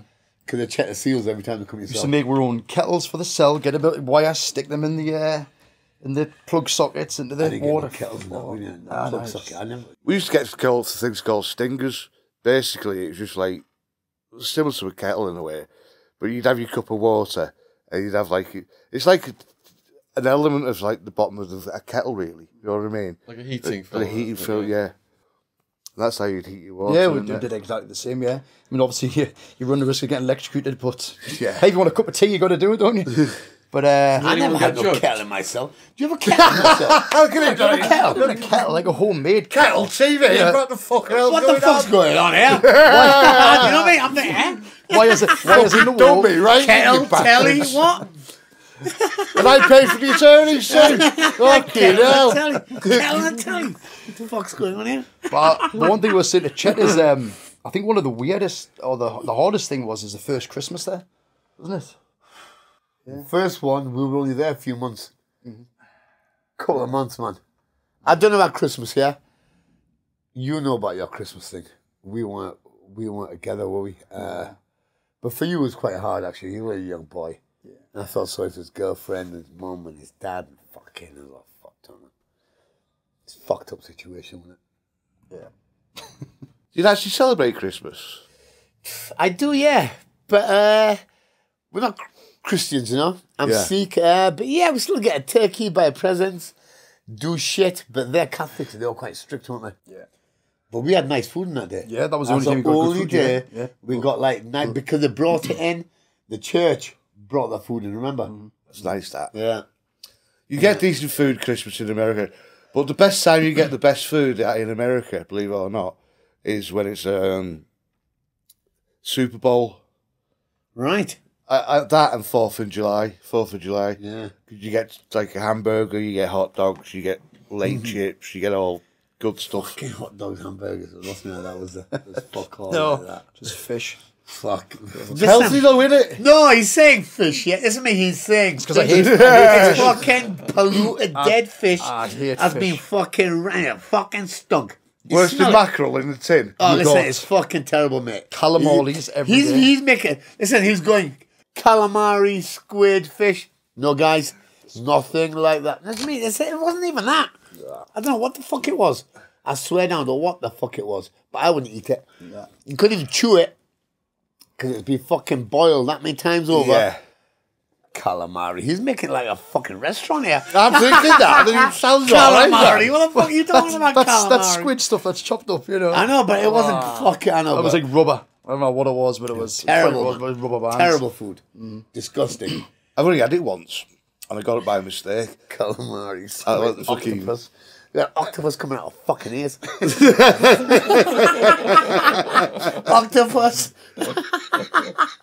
Years ago, I went to the Albert Dock and I seen the big ships were in there. And I went to a pizza place next door to it, and it said, "Oh, you can eat feast." So I thought, I'll get one of them. But I didn't know it was a fucking seafood place. Right. I should have known because it was at the Albert Dock, you know what I mean? Yeah. But I had like squid on it, king prawn on it, and all that. And I ate anything with a fucking... if it's got a head on it, I can't fucking eat the fucking thing, you know what I mean? Yes, yeah, no. It puts you right off. Yeah, if it's battered, like fishy chips, I can do that. Or But even... not when it comes as it is. No. I like the mackerel in tins with tomato sauce.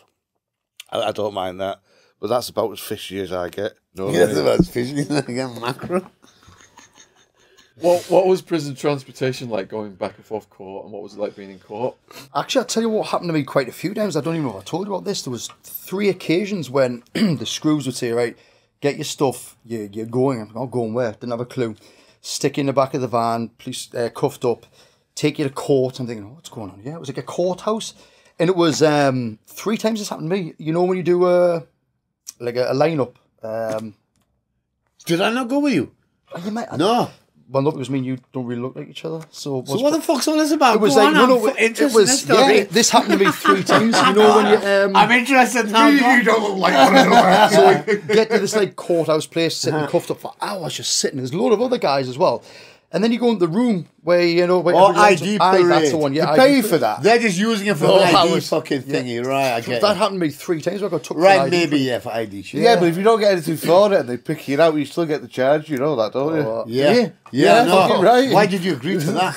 I just got told, Harry, Oh, I just got told. get Why your you stuff, say fuck off? get your stuff, you're going. I'm like, oh, where am I going? And then And then he check says it's you. yeah. I didn't even know what I was going for. Street charge. Yeah. Yeah, because they would just say, because they don't call you by your first name, they always call you by your surname. They're Ellie, Yeah. grab your stuff. All right, great. Just But you cuffed get up. paid for an ID parade normally. Yeah, you do But get all paid. these other people, yeah. Yeah. Not in Spain, I didn't. I know. What the Just fuck did you stress agree of to that for? stress of sitting there going, Why what? did you agree to that for? I didn't agree. I just got told you're going to wherever. Just say no. Didn't know what it was for. We were in the prison van together going to court, wasn't we? Yeah. And when it goes around the fucking bend, imagine everyone just slides. We're all fucking on this chain link. Everyone slides. I'm next to him. Imagine me next to him, and you fucking just. I think you're chained up. Everyone's in the corner there, fucking squash. The transportation was just Our transportation was like, yeah, it was all right, wasn't it? Yeah. Separate cell bits, isn't it? yeah. In the van. Yeah. All right. All separate, yeah. Did chain you up though? You don't cuffs and Cuffed up, yes. ankle but bracelets.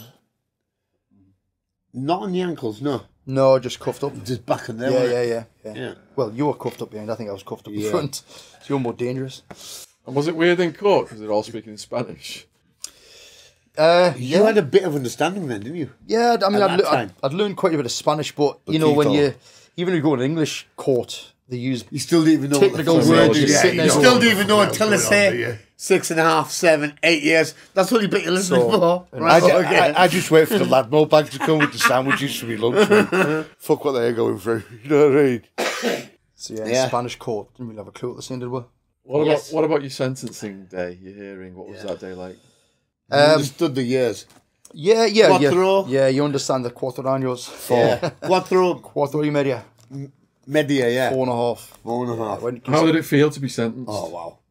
Well, we'd already served quite a long time. The thing is, in Spain, they'll keep you on remand as long as possible. Because from what we could understand, the longer they keep you on remand there, the more money they get off the British government to keep you there. Is that right?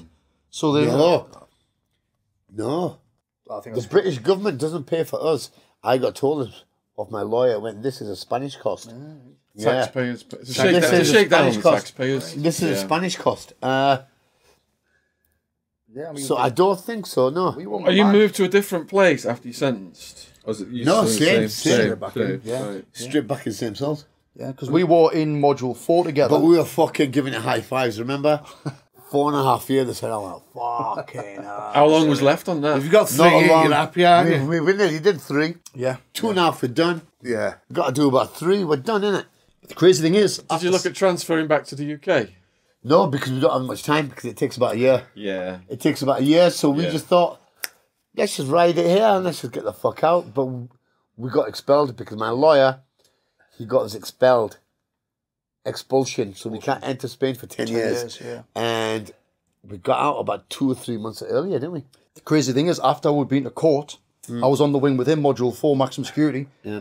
And then they packed us up and put us back in ministry security, didn't they? Yeah, and then they put you back over there. So we'd create that bond, training. And that was together bad, yeah. Yeah. When he left, when he left me and the screws come, I remember him. He went in the showers and I think he punched some fucking walls, and I can't believe he's sending me back.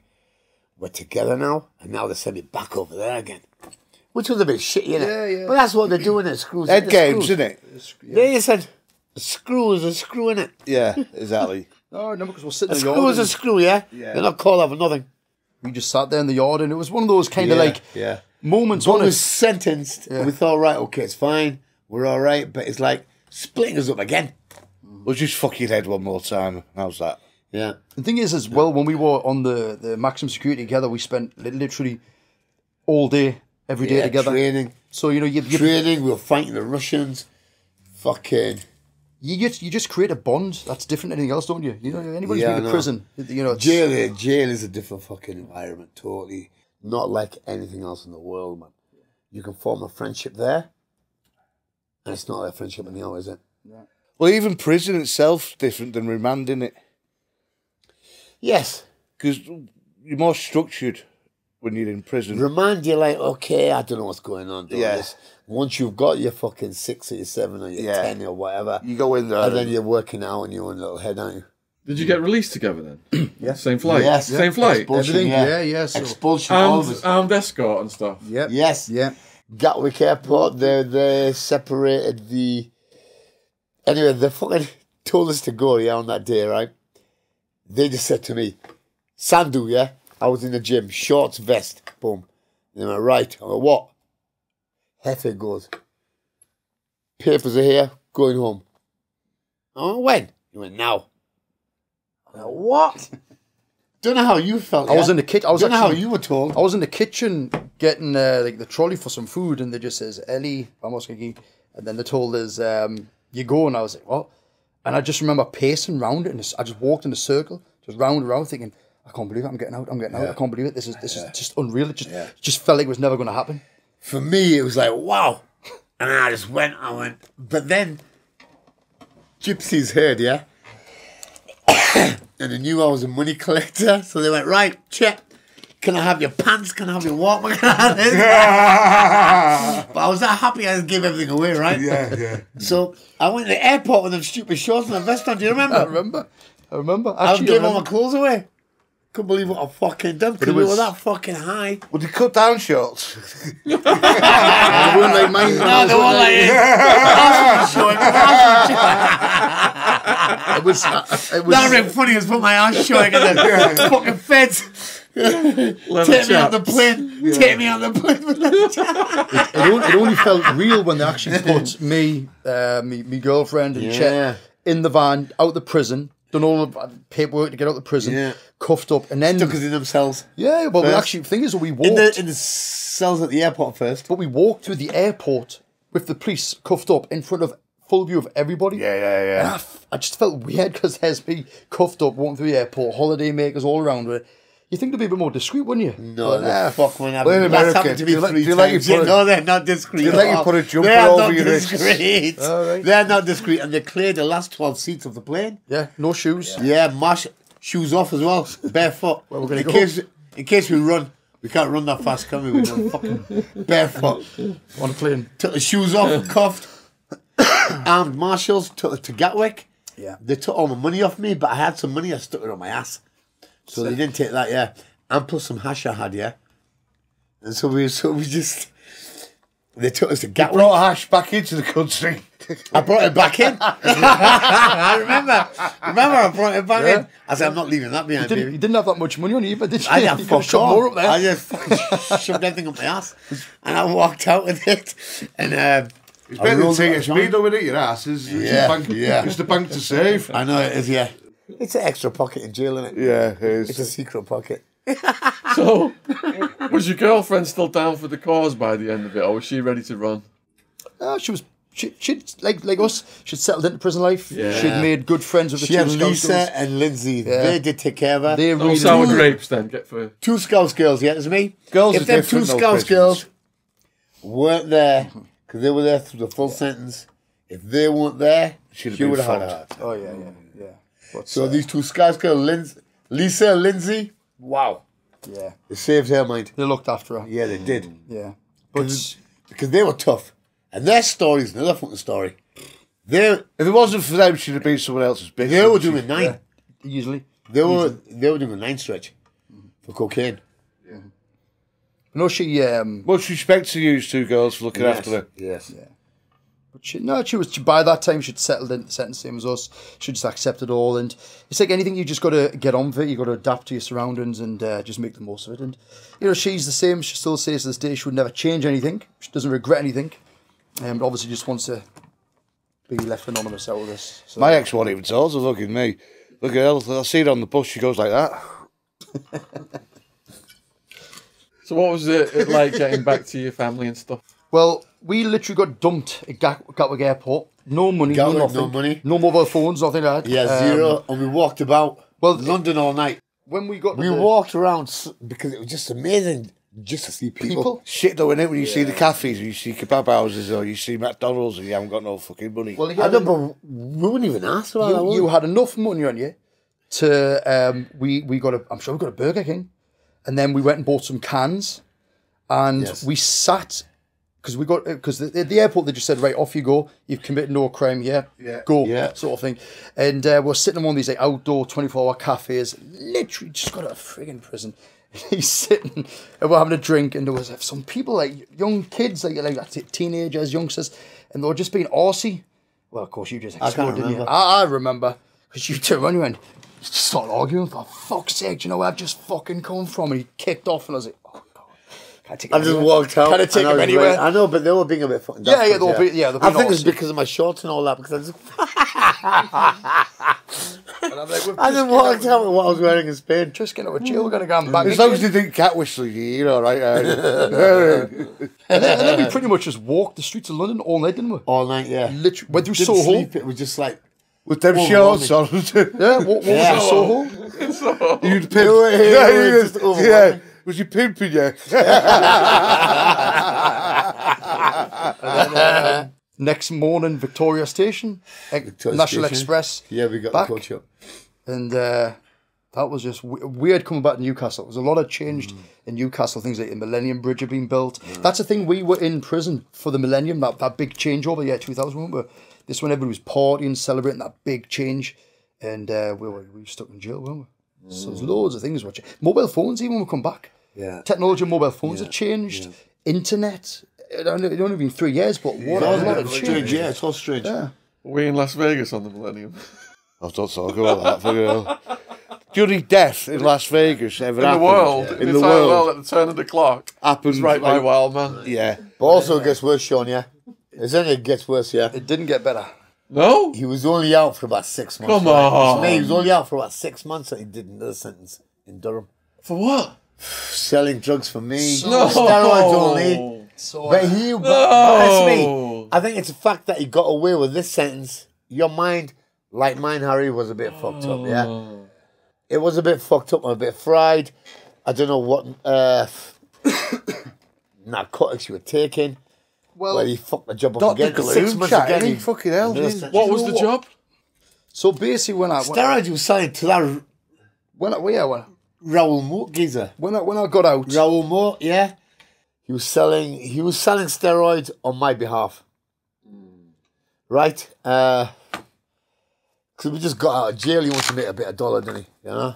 He got fucking nicked again. yeah. So what was your sentence on that one? So I got out, and literally, I felt like a king. I was going. Me and you, we go to clubs, no queues, straight in. All right, lads, get in, handshakes. It was like massive respect, wasn't it? And then we'd go down the quayside. You'd be getting stoned. We'd be going to clubs, and it was just like, wow, this life is great. It's like you've just done this time. It was almost like you were like a Geordie hero. And then, I just felt invincible. But obviously, I needed money. I started doing a bit of illegal door work because I'd already lost my badge by then. And then he's like, well, I'll sort you out. This is for you. You sell that. You keep that. And as I said, at the time, my close friend was Raoul Moore. He was a big bodybuilder. So we sort of went into business together, buying stuff off him. And, you know, like, things were great until... Allegedly.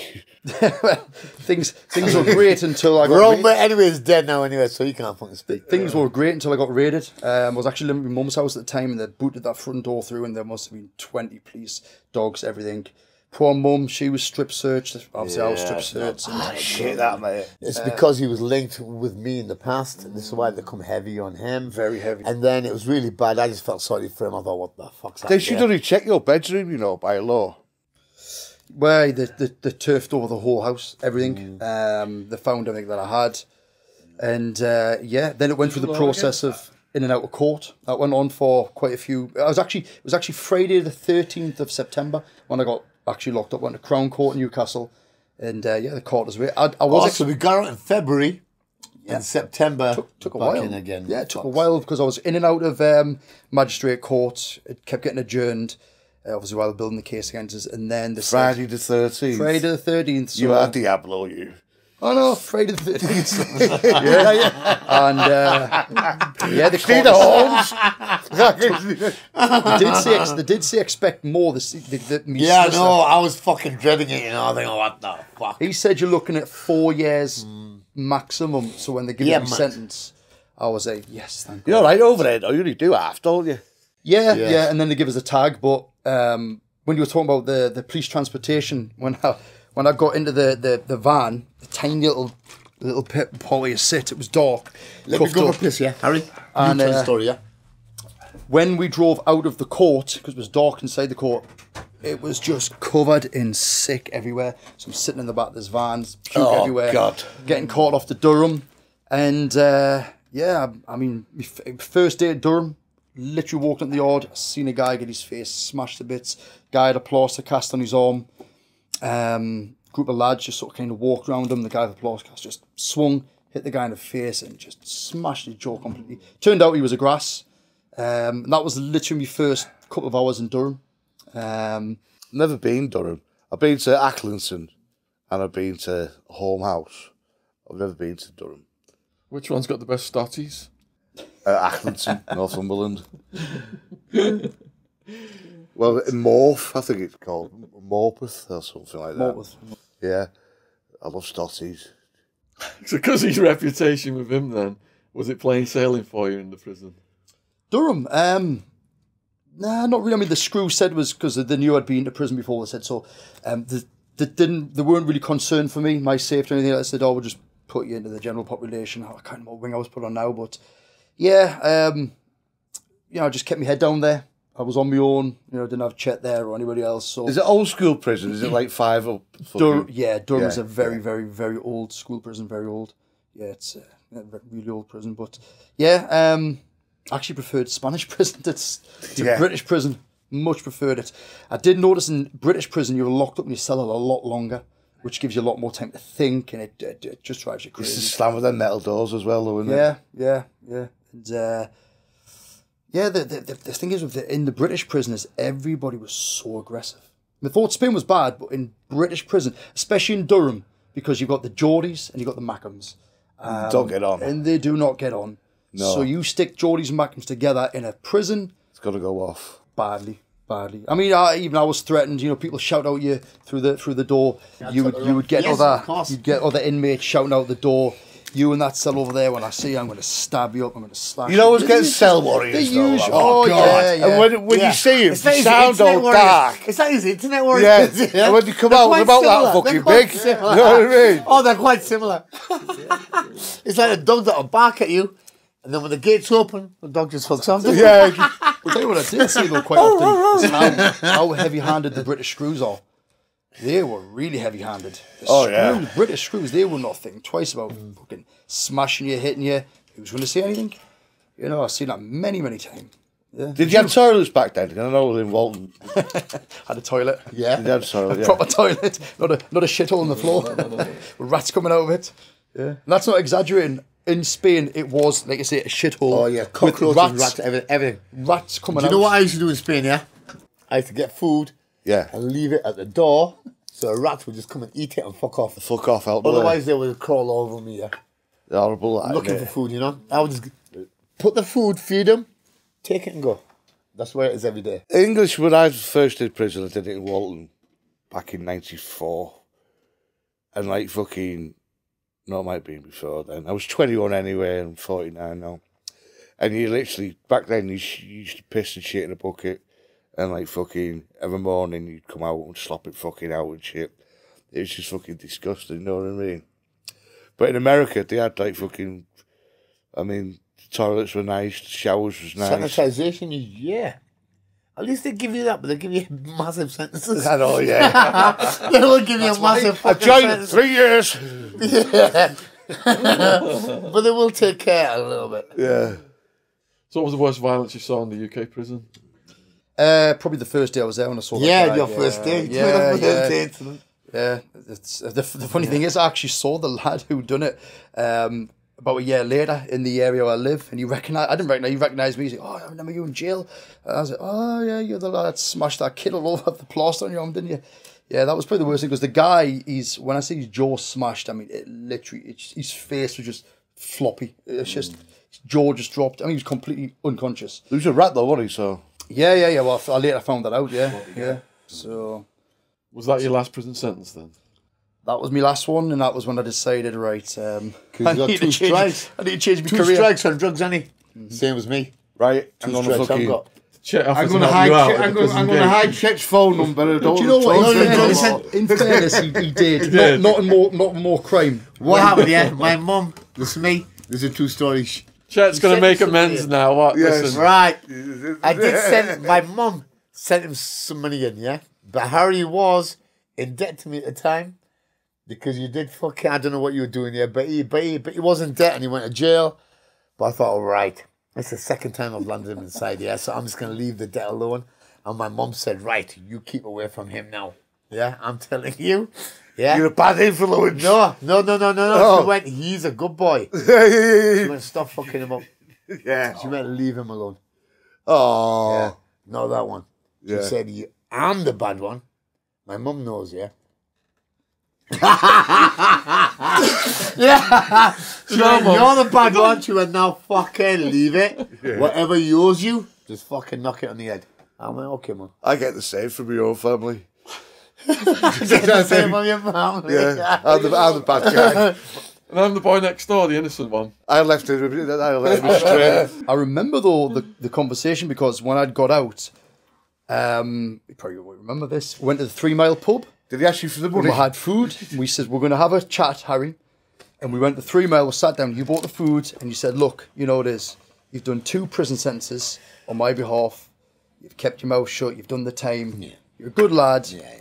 So, you know. What was it, 2 for 1? And he even paid for 2 the when lunch you as get well. one free. I think I didn't want to get paid. And to be honest, 2 when you get one free. to be honest, I didn't see much of him after that for a while. I left you alone, And man. then, I left you alone. and then he got locked up again. And then I got locked otherwise. up. And then I got locked up. And then I remember it was a few years later, I was in a nightclub in Newcastle, C nightclub, and I'm walking up the stairs. There's this big fucker in front of us. And he looks familiar, him, and he turns around. It's you. You. I was like, I actually almost broke on a tear. I was like, Jesus, Chet. You know, I big hug, remember. VIP, straight upstairs. It was all these cronies. Yeah. Upstairs, VIP, champagne. And, you know, I was like, oh, we were just, I hadn't seen him for a couple of years. Yeah, but then I said, right, stay away now. Go home. No more for By you. the way, I've got a little deal for you. I went, no more for you. Go home now. And then, Yeah, I know. I already put 2 on him. You know? I put 2 sentences on him. and we've been in touch ever since. Yes. That's the best thing about it. He doesn't like call me. can't for take it. it all on your chin, He doesn't though. call me a motherfucker because I did what I did, Harry, you know. I don't regret anything at I did all. what I did. Don't regret anything. And I try to help how I could help. Well, you've come in and you've told your story well, backed up by Chet, and it's backed up his original story as well. And if people want to like find out what you guys are doing now, Yes. you want to tell everybody. Now, Well, Yeah. Actually, when I was in prison in Durham, that's when I thought, right, I really need to change my life here. I mean, I love fitness, I love exercise. Of course. And I wrote to all the colleges and I said, I would love to do a personal training course. And to be honest, all the colleges basically said, I don't think so. Except Newcastle College. And so, of course, I got out. I went to college. I spent a full year to become a personal trainer. Yeah. And then my tutor at the time, I told her about my past. She was like, you will never get a job in the fitness industry. Yeah.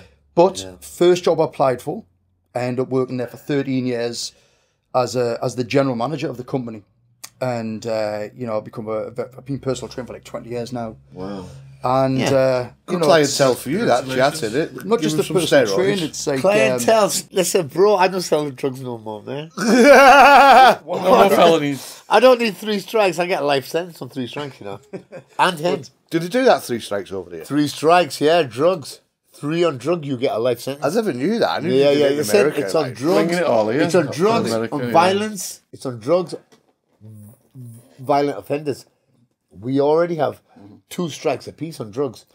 So I've been told you could get like, even if it's small, 3 years, 4 years, but it's life. Wow. Do you get me? Yeah. It's a life sentence, but we recommend 3 years. So you serve the 3, and then they look at you after the 3. Is it safe to put back out there? Your PPR. If not, they can keep you for 99. If not, they can keep you for 99. IPP. That's 3 strikes, IPP it is, isn't it? That's 3 strikes, so no more drugs for us, man. No, I had to we change. don't do that shit no more. And the thing is, as well, one of the other goals I've always had is, I'm 42 now, and I always wanted to compete. As a kid, when I was bodybuilding, I always wanted to get on stage and compete. For the last 7 years, I've been competing in men's physique, male models. You were boxing first. You were boxing first. Yeah. When you first come out, joined from the jail experience, you started to be a fighter, but then you preferred bodybuilding shit, and now you're doing excellent on that. Like I say, 7 years. This is the first year in 7 years I'm not competing because of the whole coronavirus. And compete every year, Both of these are in peak condition. I mean, like, almost next to me. But the other thing as well, at the start of lockdown, because obviously with my job, I look like I've met you both. I know, and Shaun. That was a bit rude. And Shaun for snack for dessert. I'm the cameraman. What I also did as well is with the lockdown happening, obviously nobody's personal training, gyms are all shut, so like every other person in that industry, there's not much work going on. I'm still getting paid from the company I work for, furloughed. So I decided, right, I'm going to start a YouTube channel. And that's what I did. So at the start of lockdown, started learning how to make videos, educational videos about fitness, nutrition, diet, bodybuilding, competing. Even like last year, I had a serious injury. I tore the ligament off my ankle, off my foot. I've done a video about that. So it's all educational stuff I've done there, because the one thing which I've learned is, like when we were in jail together, my training techniques I use on my PT clients to this day, I learned from him. There's techniques that he showed me in the gym that I'm still using. Shit. But the thing is, people forget about basics. I know the basics, and it's stuff that I still apply to my clients today. So the link to Harry's YouTube is in the description box below this video if you want to go down, subscribe, support what he's doing. Wank bank, whatever you want to use it for, go down there and support him. Hit that subscribe button. Any advice also, listen? Mail only, please. Also, Harry has different advice, like us lot, us 3, we were criminals, masterminding it really, right? Harry was an innocent party, okay? So he has different advice to give. If you are involved in something, like asking you or me or Shaun is a different question, It might be somebody in Harry's shoes, someone who's been a bit used. How do I handle this? I was used and abused. It's no point asking someone like me, because I ain't going to answer that question, But maybe Harry might be able to help you out. What do you say, Harry, to all the young people watching this who are By the way, tempted into going on a free foreign holiday? Yes. If you think if I said to you, how much I said to you, Karachi, baby, £1,000. What do you tell to your younger self, to your people watching? What would you say? Well, the thing, I've got 2 ways of looking at this. Yes. One is No I mean, regrets. now because I'm a lot older and I look back, I would never go to Karachi again because from what I know now, it's a very scary place. So I would say no for that reason. But at He the was, same looking, time, he was looking at the beaches and he was telling me how they got nice beaches. And I was like, Thomas okay, Cook, Harry. brochure. I was like, okay, Harry, but we ain't going for the beaches, baby. but at the same time, the lessons I've learned in life. Yes. You know, the lessons I've learned He about. learnt it hardcore Yeah. at the fucking first level, didn't he? You know, At the fucking, he learnt it the hardest way possible, really. It's learning how to Hardest become way. mentally strong. You know, when you had your freedom taken away from you, you're locked up. And your girlfriend's there with you as Girlfriend. I mean, well. having Fucking the terrible. girlfriend there was hard because she was blonde, and the Spanish love blonde girls. And you know, it was hard knowing that everybody in the jail wanted to fuck your bird. You know, it was. I never hard. had that problem. Man could beat the shit out of me. So I would say I would not change anything that I went through. Yeah. Yes, in that respect, because obviously I've gained a superb friend for life. I've learned some serious lessons in life. I've learned how to deal with things mentally, physically. You know, when I'm competing, the mental focus you need to do that. And it's all stuff I've learned from being in prison. It's also I've learned off Chet and his bodybuilding days. So I wouldn't change any of that. I mean, obviously, I wouldn't be running off doing paid jobs, going smuggling drugs. But No. I would not change anything. What the man I am today is what I've learned from 2 prison sentences. So you're on Facebook, YouTube, Instagram. Yeah. So all your links will be in the description box. And Chet's brought his CBD oil Right, along. me anyway, guys. I think you've already heard this about 100 times already. Alpha CBD, right? Okay, Shaun. Chet is the only podcast guest who puts his phone number in the description box. You can call him up right now. I know you right can't. now. I know you can't. I know you can't. 10,000 people call Chet right now. Do you know how many fucking listen? Do you know how many abuse calls I get as well? Yeah. So listen, guys. What's happening now is I'm getting a Number's new changed. number. I'm getting no. Directory. No, listen. That number is still operating, but don't phone and give me abuse, yeah. Because it's a young girl who's answering this phone, yeah. So just leave it alone, okay? Because I've had to give this phone to somebody else. So don't phone up with loads of abusive messages, yeah? Okay, it's a young girl that you're abusing. I have a new number. But this is only for my alpha, because I have to keep that number ongoing because I did put it on. And it has worked for me, Shaun. Listen, it has worked for me and I have helped people out. But I do get a lot of shit as well at the same time. So this is why I've given that number to somebody. So don't phone and give me abuse. No caller IDs, because it's a young girl answering his phone, yeah? So behave yourself, please, yeah? Behave. Yeah, respect. And with my YouTube channel, women are also accepted, so not just men. You What's know, that on? He my prefers YouTube men, channel. though. Are they? Are they? I thought it was fucking men only. 90% of my subscribers are men, apparently. 90%, which is well, fine. that's about right, Which yeah. is fine. So yeah, men welcome, but I'd also like some females to subscribe to the channel. Girls don't go on YouTube. Girls don't go on YouTube. What's the I think the girls are business you too plugged? busy. Is it furloughed? Pardon? What's the program you plugged for? Your workplace furloughed? Is it? It's you know the government pay you when you're furloughed from the. You work government. from where? Buddy's Own Gym? Yeah. I work in a gym in Newcastle, Body's Own Gym, and Give a shower if you want. Yeah, give a shower. So when the gyms do eventually Shout out, open, yes. yeah, when the gyms Shout open, out. Body's Own Fitness in Newcastle, it's Yes. probably the longest, oldest gym. That's the first gym I trained in. Is it? That shows that. When I was 19, I went there and I used to get up at 6 a.m. and train. Wow. Dedication. That's lazy. I get up at 5. Still the same. That's lazy. One-on-one personal sessions is now coming soon. And he wears shorts. Yeah. That's it, Harry. That's it. Guys and girls, yeah. If you pay him enough, he will do cut-off shorts and train you in cut-off shorts. But that we're asking for £100 an hour or something for that, won't you? Or something I'm up for stupid like anything. Are you doing outposts? I'll be doing Cut-off fans shorts, Harry, cut-off only at shorts. this stage. Harry, cut-off shorts, £100 an hour. Okay, Newcastle only, you got to travel. If you want him to go to you got to Oh, this pay is for all not via a expenses. link. It's actually like for real. Because it's from real. If you've enjoyed this, You don't know what's going on. if you want to watch hours and hours of Chet and hours of Wildman, they've both got playlists now in the description box. Huge thank you to all the new subscribers. Subscription logos in the bottom right-hand corner of this video screen. Huge thank you to people who've donated to enable us to come to studios like this, have cameramen, sound engineers. Huge thank you. Please put all of your thoughts on today's video in the comment section below. And thanks for coming in, guys. My thoughts for the day are brilliant. bad decision Every makes time good for you, brother. stories. Every time for you, brother. Cheers. My t-shirt. I want my t-shirt. My daughter said I want a t-shirt. I can't believe I left it, you know. We got it ready for you. That's not like me, but I think at your house I was a bit easy, relaxed. I was looking for that t-shirt. I was like, where the fuck? The first time you came to Guildford, you wasn't easy and relaxed. Wasn't I? You was just going out smoking weed on the high street.